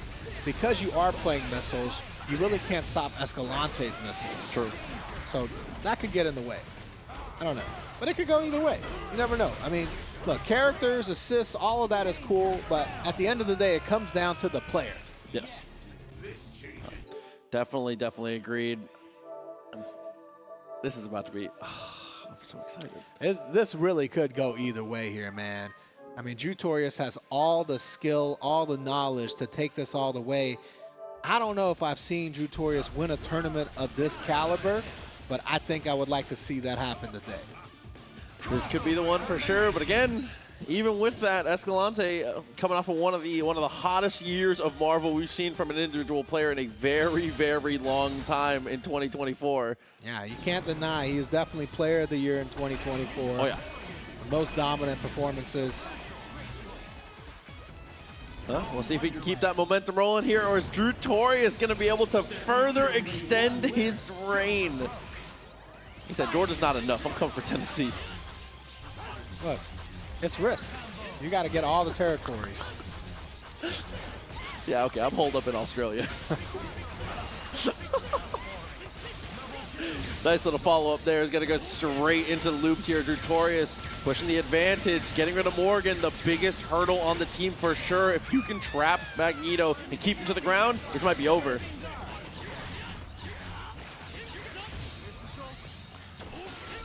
You know, the one thing that always surprised me about Escalante, the one thing I always forget, is that his Doom can definitely make comebacks happen, though. You know what I mean? I always feel like it's always him and Remora. I always forget how, you know, they got good Dooms, too. Oh, I 100% agree. That's why I never, when it's Escalante, I never say, like, oh, he doesn't have a dark anger. Yes, he does. The green guy in the back. Drewtorious, though, obviously doing his best here to frustrate Escalante a little bit, avoid interaction. Can't avoid it for too long, though. What a great catch from Escalante using the missiles assist. That conversion was not easy to do. Yeah, and that kind of goes back to what you were talking about there. Drew's a little bit more reactive style and not being able to stop Escalante's missiles. All of that comes straight from there, but here it is, the snap right away. I like the snap call there. Without the snap, you definitely would have got bodied. All right, everybody just throwing feet at each other, hoping something sticks. What a reaction. Right, this is the first time in the history of fighting games I saw a vertical shimmy. Actually. Dude, since when? Oh, Crouch Heavy had a great idea there. Gets caught out of his dash. A heartbreaker for Escalante. No, but Drew straight back. Oh no, has to spend the meter here. Didn't even have to spend his X Factor. Drew has to find some advantage now.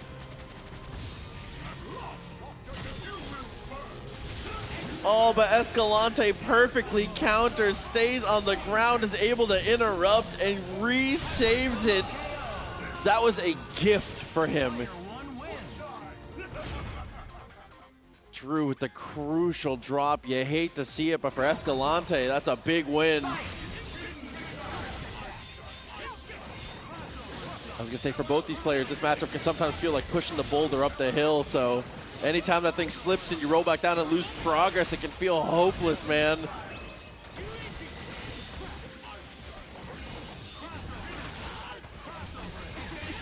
Good clean run underneath. Couldn't quite get his own missiles activated from there, but is able to utilize the fireball very effectively to stop the forward-facing fireballs from Morrigan, at least.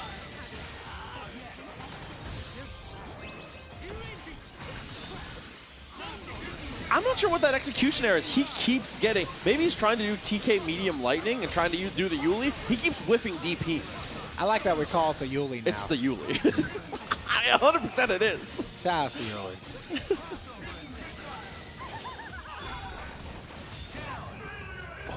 With one missile, what a confirm.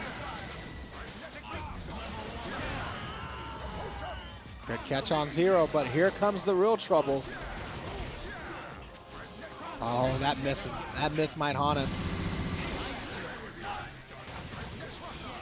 Was much too far for the throw there. Stinger doesn't quite help out. It's going to need the good push block. He has to. I think he might have tried to push block too early there. Didn't work out too good for Drewtorious in that one.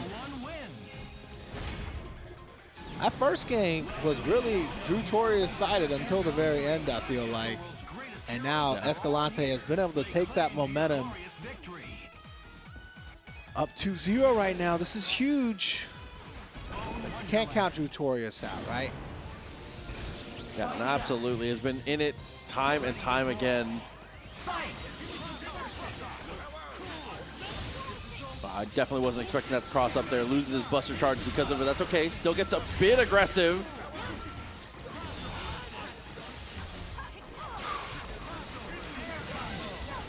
The falling heavy, man. So sick from Escalante. Gets a little bit of a juggle and continues the pressure.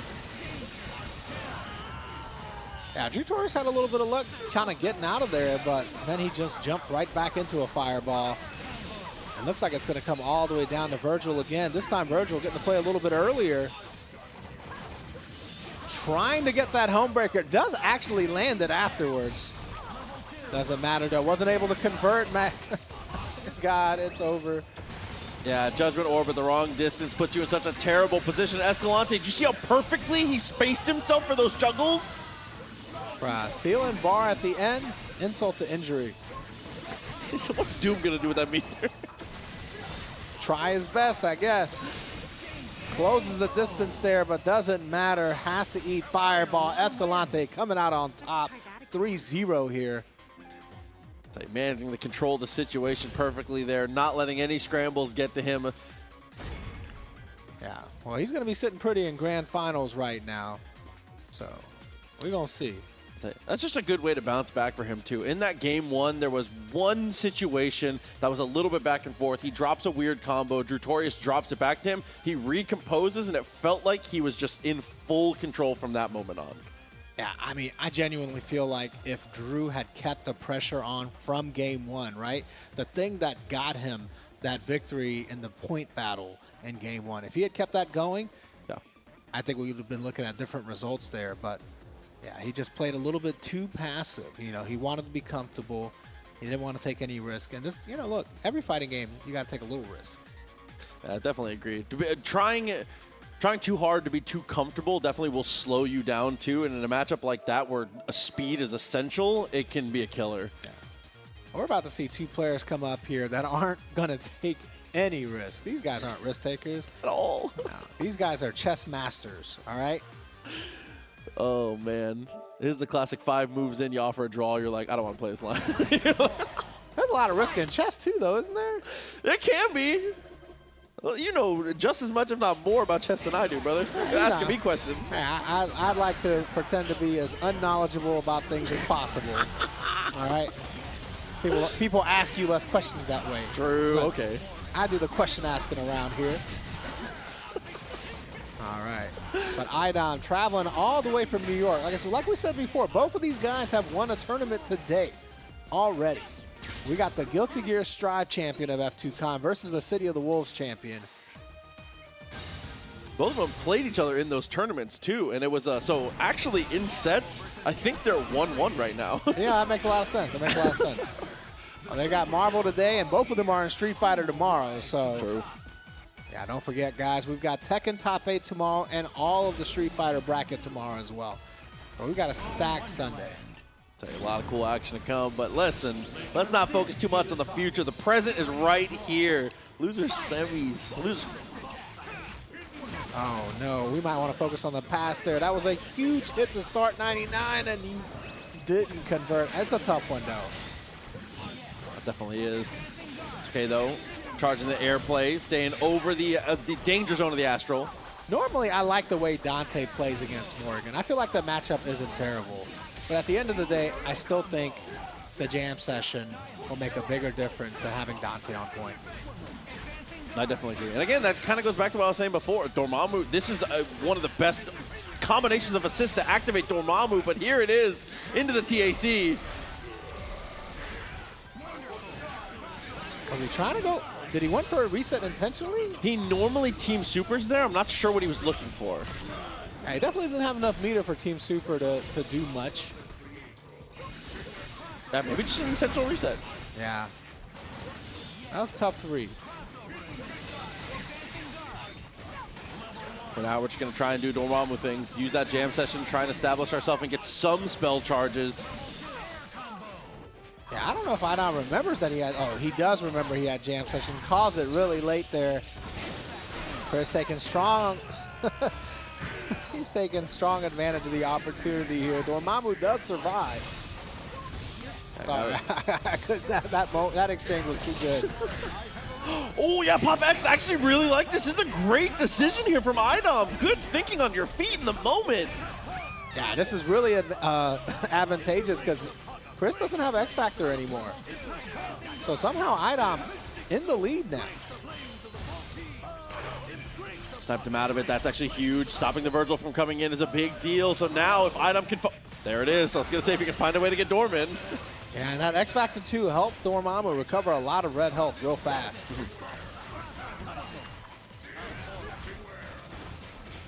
Super Jump goes into a big delay. Pillar into the stalking flare. Also very smart. Forces him to tag here. Now Vergil's going to take another grip of damage. Oh, yeah, unfortunately, just jumped right into the swords. With the missiles here and this extra meter, should be able to get rid of Dormammu.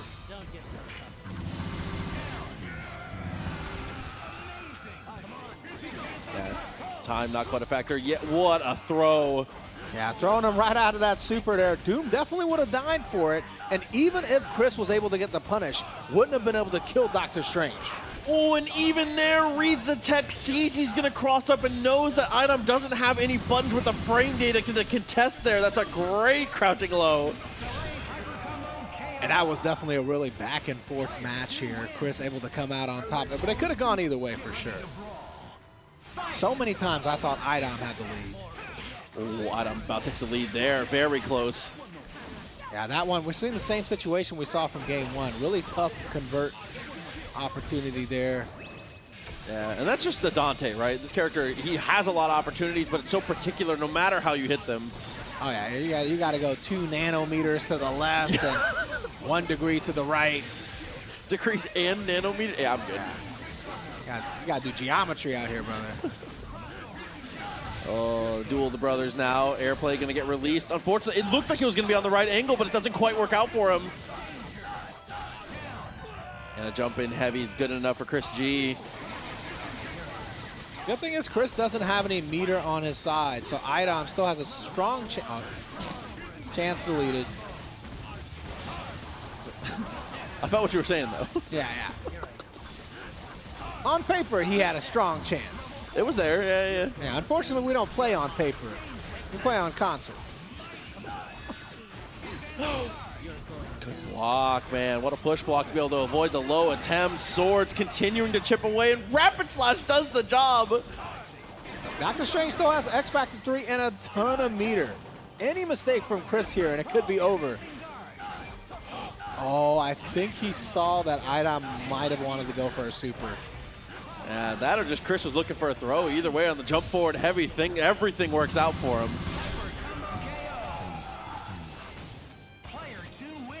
ChrisG locking things down with 2 in a row. Potential to make it to the podium once again. A top 3 placement would be massive here, but you know both these players want another trophy to take home.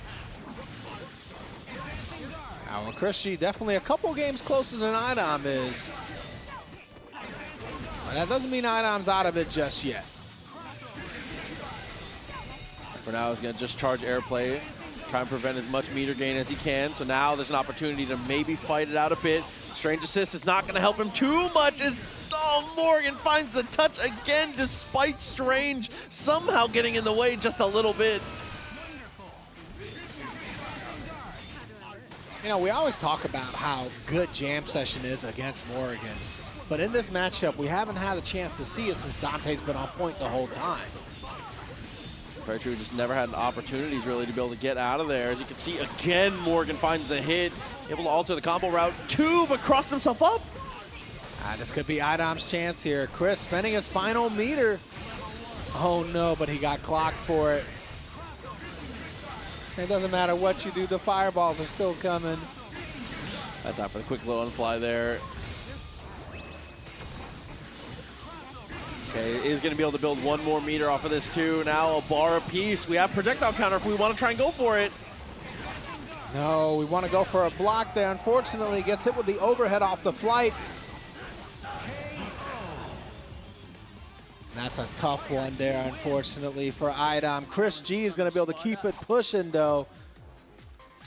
After so many quick interactions there, once again, safe and simple is what it is to be able to get that last mix-up. Let it be proof to see that one of the greatest, if not the greatest Marvel 3 players in the world, in his set winning decision, it's just dash under launcher. You don't always have to complicate it. No. Chris has never tried to play overly complex. You know, he uses strong fundamentals, just great awareness of the game. You know, there's lots of things Chris doesn't even do in this game that's common tech. Doesn't matter. He doesn't feel like he needs it. And you know what? The results show that he's correct. Yeah, you can't argue with the resume, man. Yeah. He absolutely doesn't need it. That plank dash? What's that? I don't need that. Not for me. No. He said, I have a hover dash and a tri-jump with Doom. We're good. Wind dash, you know? Oh, man. Well, 2 more matches to go here. We're going to see. Chris, what's Chris got here? What do you got here? What do you got? What is that? What are we showing off? I don't think we can. I don't think I'll focus on that. We got to. I can't tell what it is. Yeah, you can tell. You can tell. Oh, I can't tell. Yeah. Now, this is sick. I don't know if y'all can see that. Nah, we ain't going to be able to see it. That's all right. The camera is so focused on us. Manual focus. Nice try. That's what happens when you use manual focus. That's why I try to tell the camera guy. It's all right. Shout out to the camera guy, by the way. Shout out, absolutely. All 2 of them. Absolutely. Just Brandon Oswell, Southpaw Flash, the cameraman today. Fredo's the cameraman, too? I know. Brandon did this one. Right, I seen it. You don't know. You don't know. Big shout out to everybody on production. We love these guys. Yeah, they've been working hard, man. Long day today, but we're here. Yeah. We're here. 2 more matches. We got Drewtorious and NyChrisG coming up here. And then, of course, Escalante waiting on the winner's side. I was going to say, obviously we give our shout-outs to production, but I got to give a huge shout-out to the actual staff here at F2Con who have been unbelievably wonderful and kind all weekend long so far. They have been the most accommodating, the most wonderful. Dude, I love this event so much. Yeah, they've been very welcoming here, so we're very grateful for the opportunity to host the tournament here in Clarksville, Tennessee. Like I said, make sure you guys show up next year. I mean, you got to think, there's so many games coming out next year. Can you think of what tournaments are going to be like with 2XKO and Tokon and Invincible? You know, there's other games coming out too, I'm sure, that, you know, I conveniently forgot. Interesting. Yeah.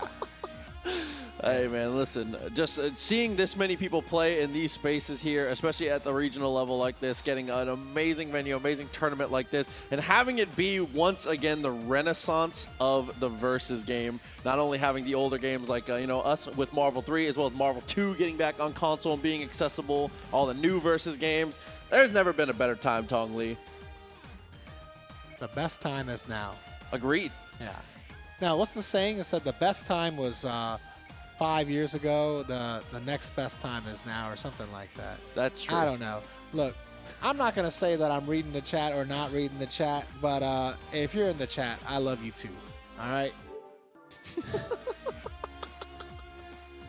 Appreciate again everybody here in the venue as well as at home. Thank you very much for supporting F2Con as we've continued to stream all day long. This is the final block of the stream today, but like you said, bright and early tomorrow, Tekken 8 as well as a massive load of Street Fighter, bro. We've got so many strong players here for Street Fighter, you know? Like we said before, we got iDom, we got NyChrisG, we've got Dual Kevin, Carsonus is here, Tong Lee, Harms, the best Honda player, right after me. There's a lot of people. Some of those players are really great. Some. Why are you talking about Dual Kevin like that? Wait, shouts Kev, hold on. Oh, dude, man, Kev, come back to Marvel, man. I miss you. I mean, I love this. I get to see you anyways. Hey, but if you win the Powerball today, you can fund the future of Marvel, all right? That's true. Once Marvel pays the bills, they'll all come back. Yeah, that's it. Oh, man, but here it is. Losers finals now. Drewtorious and NyChrisG. It's nice to get a little break between the two as we get some console swaps out. So now NyChrisG getting a little bit of time to kind of reset for himself. Yeah. Had a time to walk around a little bit, collect his cool, or collect his calm, or what do you collect? What are you supposed to collect? You definitely added two together there, but it was fine. Okay. Collect his trading cards, and we're going to see where he goes with that. That was definitely show and tell. Okay. Collect your show and tell? No, he came and did show and tell. Oh. As he collected his calm. Look, I already forgot. I mean, listen, bro. I already forgot. Anyway, this is the run back from winter semis. True. No, I'm sorry. Is it from winter semis?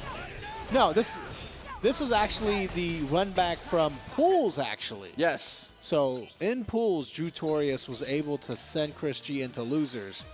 So we're going to see here if Chris gets his run back, gets his revenge. Okay.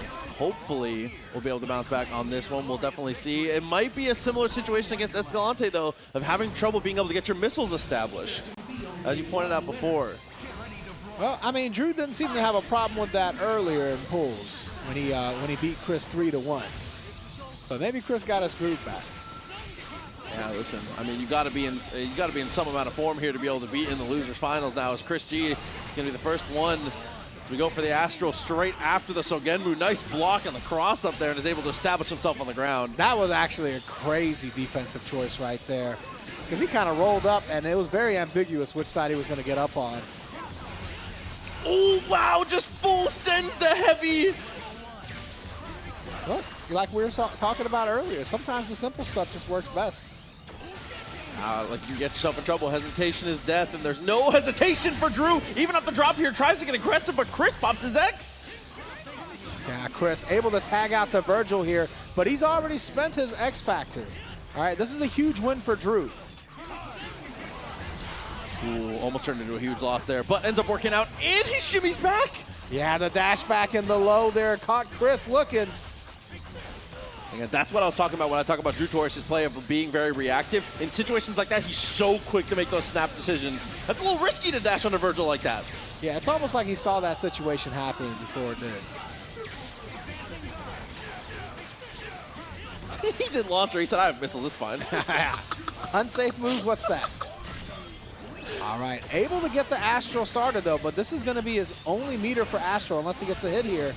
Oh, no, the hard tag gives up that meter. Chris is going to be able to go one more time. Oh, if Drew can just live this Astral, that will be huge. Still having his own X Factor is massive. Yeah, unfortunately, just not enough on the health bar here for Doom to live through this Astral, I don't think. You have to get very lucky here. Or hard tag. But see, when you do that, you lose 0, and now Doom's going to just come out to a guaranteed death as well. Yeah, and a drain connected, so Astral once again. It's all right, though. Drew's got Vergil and X Factor 3. Hey, did he try to OTG with that move? I think he did. Still alive, still one more chance here. Had to X Factor. The way that he was positioned, he was going to eat that fireball and get stuck. Oh, loses out on his swords. The step back, though, into the round trip. Good block from Chris and a better tag. That was sick.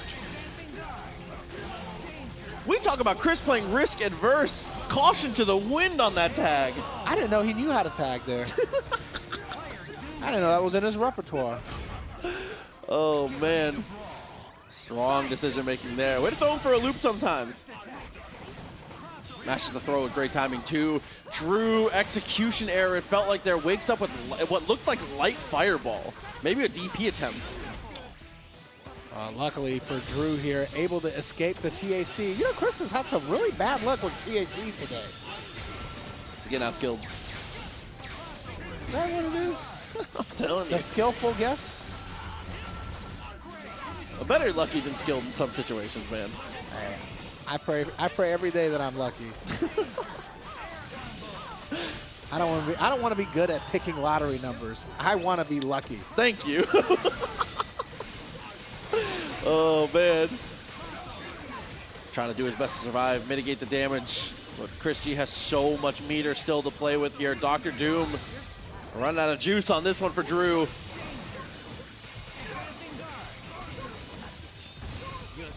Look, as long as Drew's got X Factor and Vergil, man, he's still in this.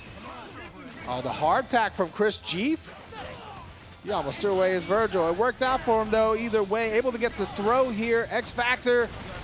Yeah, and all that meter you have here, this should be an easy kill. And just Dr. Doom by his lonesome here. I just don't know if we have the juice to be able to get it done. Tries to commit the foot dive, but we are spaced correctly with the swords. No, actually tries to steal the turn, maybe an execute. I don't think he meant to release the round trip there. Either way, though, Drew was mashing on that crouch line. It worked out for him. Same side mix-up, doesn't matter, though. Gets the air throw right after. Oh, going for the mid-screen kill, just so. Yeah. You get the much better incoming mix-up here. And he does hit the mix-up, but he drops the combo. Oh, he did everything right. Oh, no, but everything's falling apart now. That was his win. He hit it, just wasn't able to convert. I was going to say, getting back to mid-screen was so important. Threatening crossing up to level 3 from Morrigan was the one thing that was keeping him in that. That's definitely got to do some emotional damage there. It's going to hurt a little bit. He's down 2-0 right now. He needs to keep his calm. I don't know if Drew will be able to bounce back here. Oh, and a raw attack right off the rip. Maybe messed up there. Doesn't take too much damage for it, though. That was about as good as it gets for an accidental tag. Yeah, honestly. Better lucky than good. There it is again. All right, and Chris is one Astral here. Spent most of it just kind of dashing around. Drew was just trying to do a little too much. He's looking for answers where there are no questions. That was a bar. Yeah. Unfortunately. He could have just waited that one out, you know, instead of giving Morrigan another meter. It's all right, though. Sneaks in a back throw there. Listen, no more answer. He said, I'll ask the questions here. What a back throw, bro. He's the good cop and the bad cop. No! Oh, no, and has all of his meter spent out there. Does get the tag in the Vergil, gets the hit. OTG misses. Chris tags in response. Oh, my God. Just nothing Drew is doing is working out for him. So many mistakes here. He tried to just straight up walk back, shimmy him. That was some K-Brad stuff, bro. And the DAC easily disposes of Vergil. We're going in the Astro here with one more in reserve. Drew does have X Factor, and he's got a pretty strong Doom, but you can't do much with Doom when you're in hit stun. Oh, up X out of the reset, though. Manages to escape, and now has one more opportunity. What a throw! Gets the cross up to be able to avoid the shell kick. Bro, Drew's not out of it just yet. Drew may be out of it. I think that's it. Now he's got pixel health left here. Oh, has to get there before the X Factor runs out. Now Chip being a factor is gonna be the deciding one, I think. Really great butter gun there from Drew. Keep ChrisG locked down.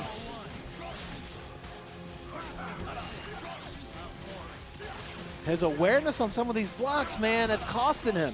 He's just taking incremental damage. The chip is okay, but he took 2 hits from photons. Oh no, jumps up and blocks 3, and that should do it. Absolutely, the photons keep him locked down, and it's just like you said, those little couple touches of incidental damage are the difference maker. Yeah, like I said, heartbreaking for Drew there, who had a huge win against ChrisG on winner's side earlier. Didn't work out quite the same on the loser's side, though. I will say, though, massive shouts to Drewtorious for a huge run today. Top 3 is an incredible placement in a bracket that's this tough. Look, I don't want to show my bias here, but I really wanted to see a Drewtorious victory today. You know, obviously Escalante's won tournaments. ChrisG has won tournaments. A lot of these guys have won tournaments. Heck, they even let Remy and Frankie G win tournaments sometimes. But I wanted to see Drewtorious win a tournament this stack today. I'm a little heartbroken, but it's okay. It's not about me. It's about these two guys fighting it out in grand finals. Absolutely, and this is a matchup that we've seen quite a few times, not only just from the characters here, but from these two in particular here. Combo Breaker comes to mind. That was a hell of a set. Yeah, that was some of the best Marvel 3 Escalante has ever played in his life.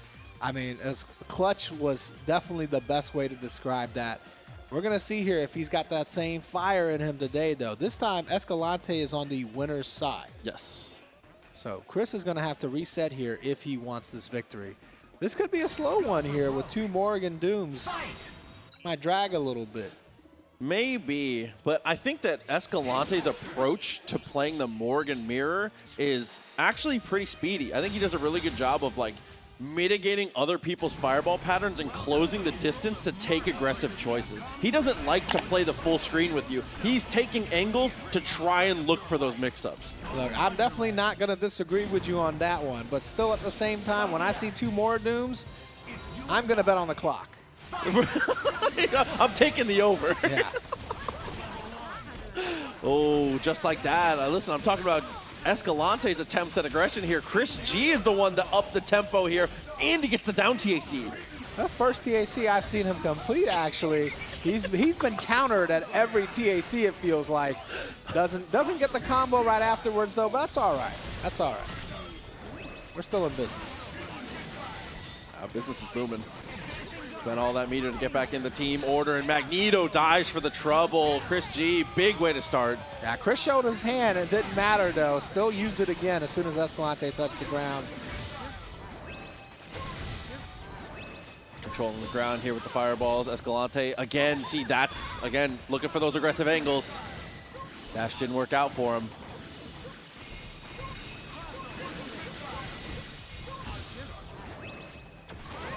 All right, now I don't remember who's which Morrigan.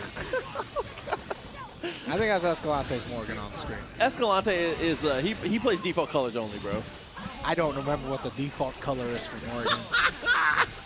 Morrigan's such an underplayed character. It's hard to remember. To be fair, people play the ChrisG color so much that it feels like the default sometimes. That Lilith. That's true. I do watch a lot of ChrisG, so it makes a lot of sense here. The missile somehow finds Chris a hit. Seems like it was pretty straightforward, right? Definitely seeming that way here, but knew the missiles were coming. Tries to decline the situation. Pops the swords, though. Advantage Chris. Like Escalante with this X Factor, though, could close the distance here. All he needs is one touch. He kills Morrigan here. He's 2 mix-ups away from securing the bag. What a great decision here. Escalante with the quick thinking, hitting the spear flame early. He knew the missiles were going to come down and ruin the day. I thought for sure that was going to hit Doom too, though, but luckily for Chris, the spacing worked out for him as he is going to get a safe DHC into the Devil. Yeah, I'm really surprised that Dr. Doom didn't get comboed into that. Here we go, TAC, he's going side. Got him. Bam. You should have been up there. Should have been you in grand finals. Better lucky than good, Tom. Skillful guess. All right, ChrisG with the back air throw, though. That's going to be enough. Yeah, just like that with the 2 meters spent. ChrisG working on this comeback here. 1-0. It's a tall mountain to climb, but this is how it starts. There's 5 more games to win here if he wants to beat Escalante. That sounds way worse when you say all 5 at once. When I think of it 2 and 3, it feels way better. That's a lot of games to try to beat Escalante in, man. That's a huge hill. Oh, dude, chucks that 1 fireball in the air. He throws the air fireball just to be able to counter if Chris tries to answer him with his own. Cruises across. Escalante into the Astral here. ChrisG not coming down, though. Tags into Vergil instead and throws Morrigan while she's in Astral. I can't believe he had time for that. I don't know, man. I think Escalante was caught off guard by the hard tag there. Okay, this is going to lead us into our sword loops. Very nice. Going to go very safe and simple on this one, too. Even with the basic version there, unfortunate drop, but still has massive advantage. And Morrigan dies. It's all that matters. Escalante left over with the Mag Doom here. Not a bad duo to be left with, but unfortunately, you're going up against more Doom Vergil. The whole team.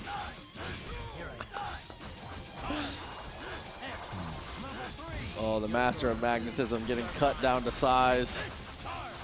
This is really not looking good for Escalante. Again, same drop though from Chris.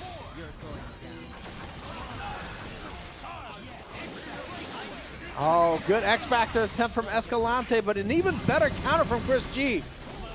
Oh no, big mistake from Chris though. Escalante is going to be able to get an easy kill on Vergil. And he's got more of that X Factor time, and if he touches Doom on incoming, yeah, Doom is dead.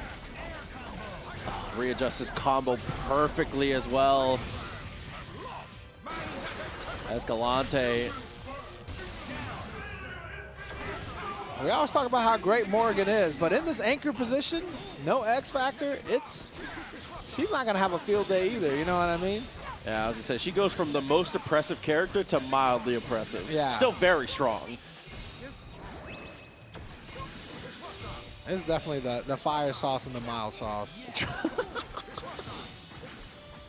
Oh no. Good use of the movement here. Time dwindling down. Escalante probably not going to play for the clock, but it might come up eventually. Yeah, doesn't have to. He's so sick. That was a ridiculous confirm. Like, it looks straightforward, but at that height, you got to understand how hard that is. Knowing that one jab was going to fix it is the... Oh my god, dude. He's so good. Escalante definitely doesn't want to see it go to a reset, right? Yeah, no extra games if he can help it. Oh, reposition. Very effective here. Was able to cross up the fireball pattern there. And he still has that disruptor assist too, so he does have a quick little counter punch potentially in the Morrigan mirror, as he does find the hit and catch out a bit, just knowing the missiles were on his way. Yeah, so sneaky with that standing low. Even as a Morrigan player, you get caught off guard by it sometimes. It's not like you can react to it. It almost doesn't matter that standing. You know, it's a 4-frame move or a 5-frame move or whatever it is. It's too fast to react to anyway. Why even make it a standing low? Just because. Okay. Gonna try and press the advantage here. Finding the kill on Vergil and gets a drain just because of it. Has that extra bar now. Yeah, I mean, you killed the most dangerous character on Chris's team.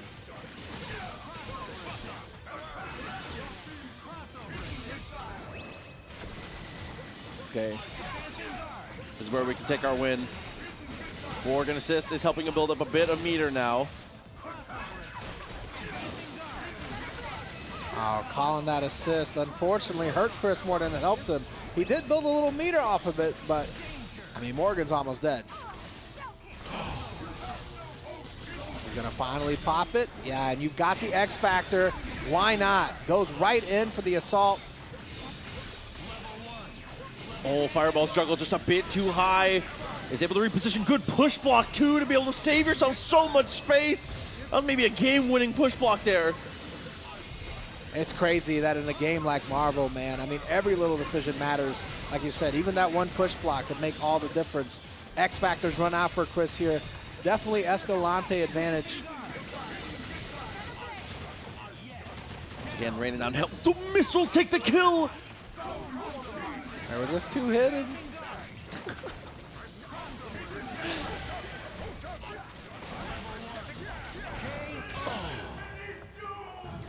Oh, Escalante just one game away.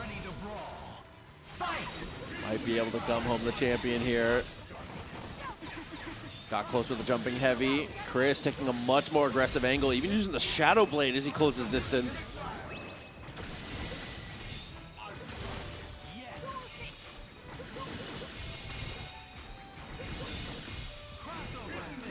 See there, Astro running out for both. Missiles on the way down for both as well. But again, that Magneto assist definitely being a difference maker on the ground here as Chris chooses to tag in the Vergil again. Went for the stagger there. Good little frame trap. But yeah, Escalante definitely not mashing on that.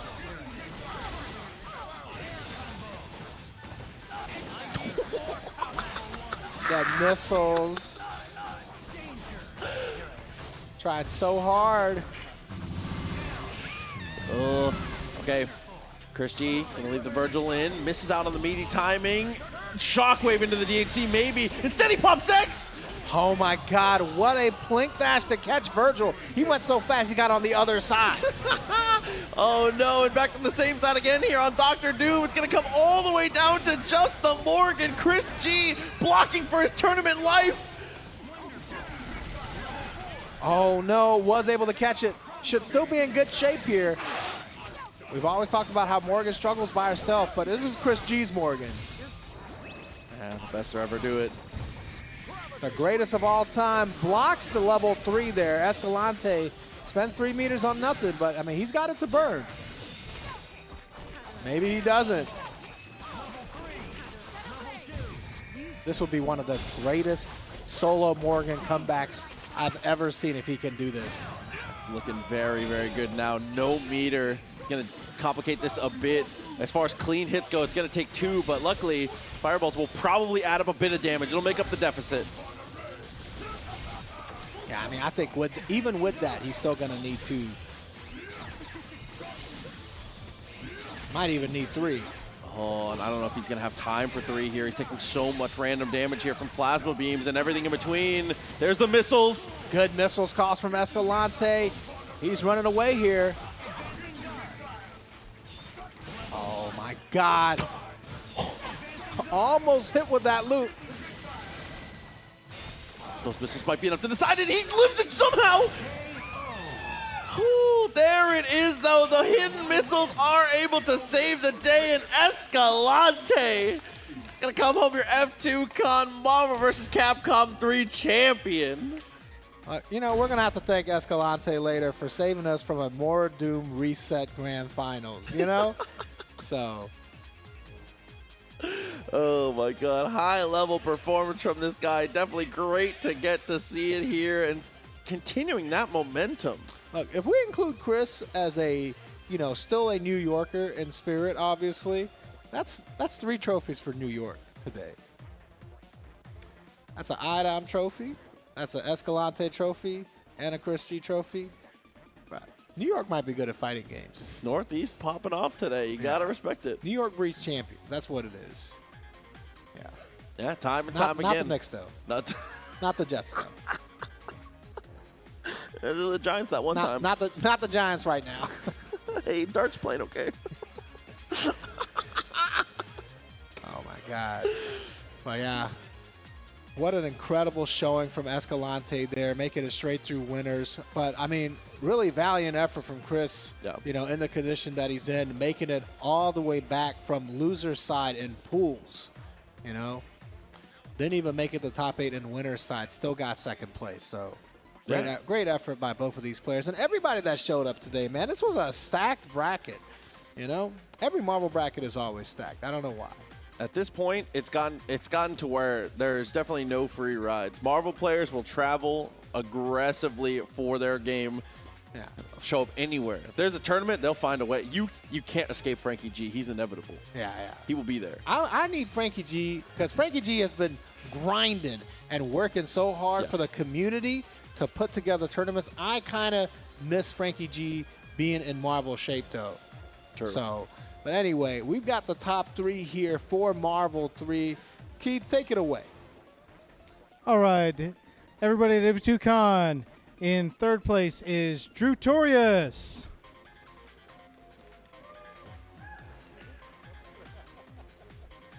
In 2nd place is NyChrisG. Give him a round of applause.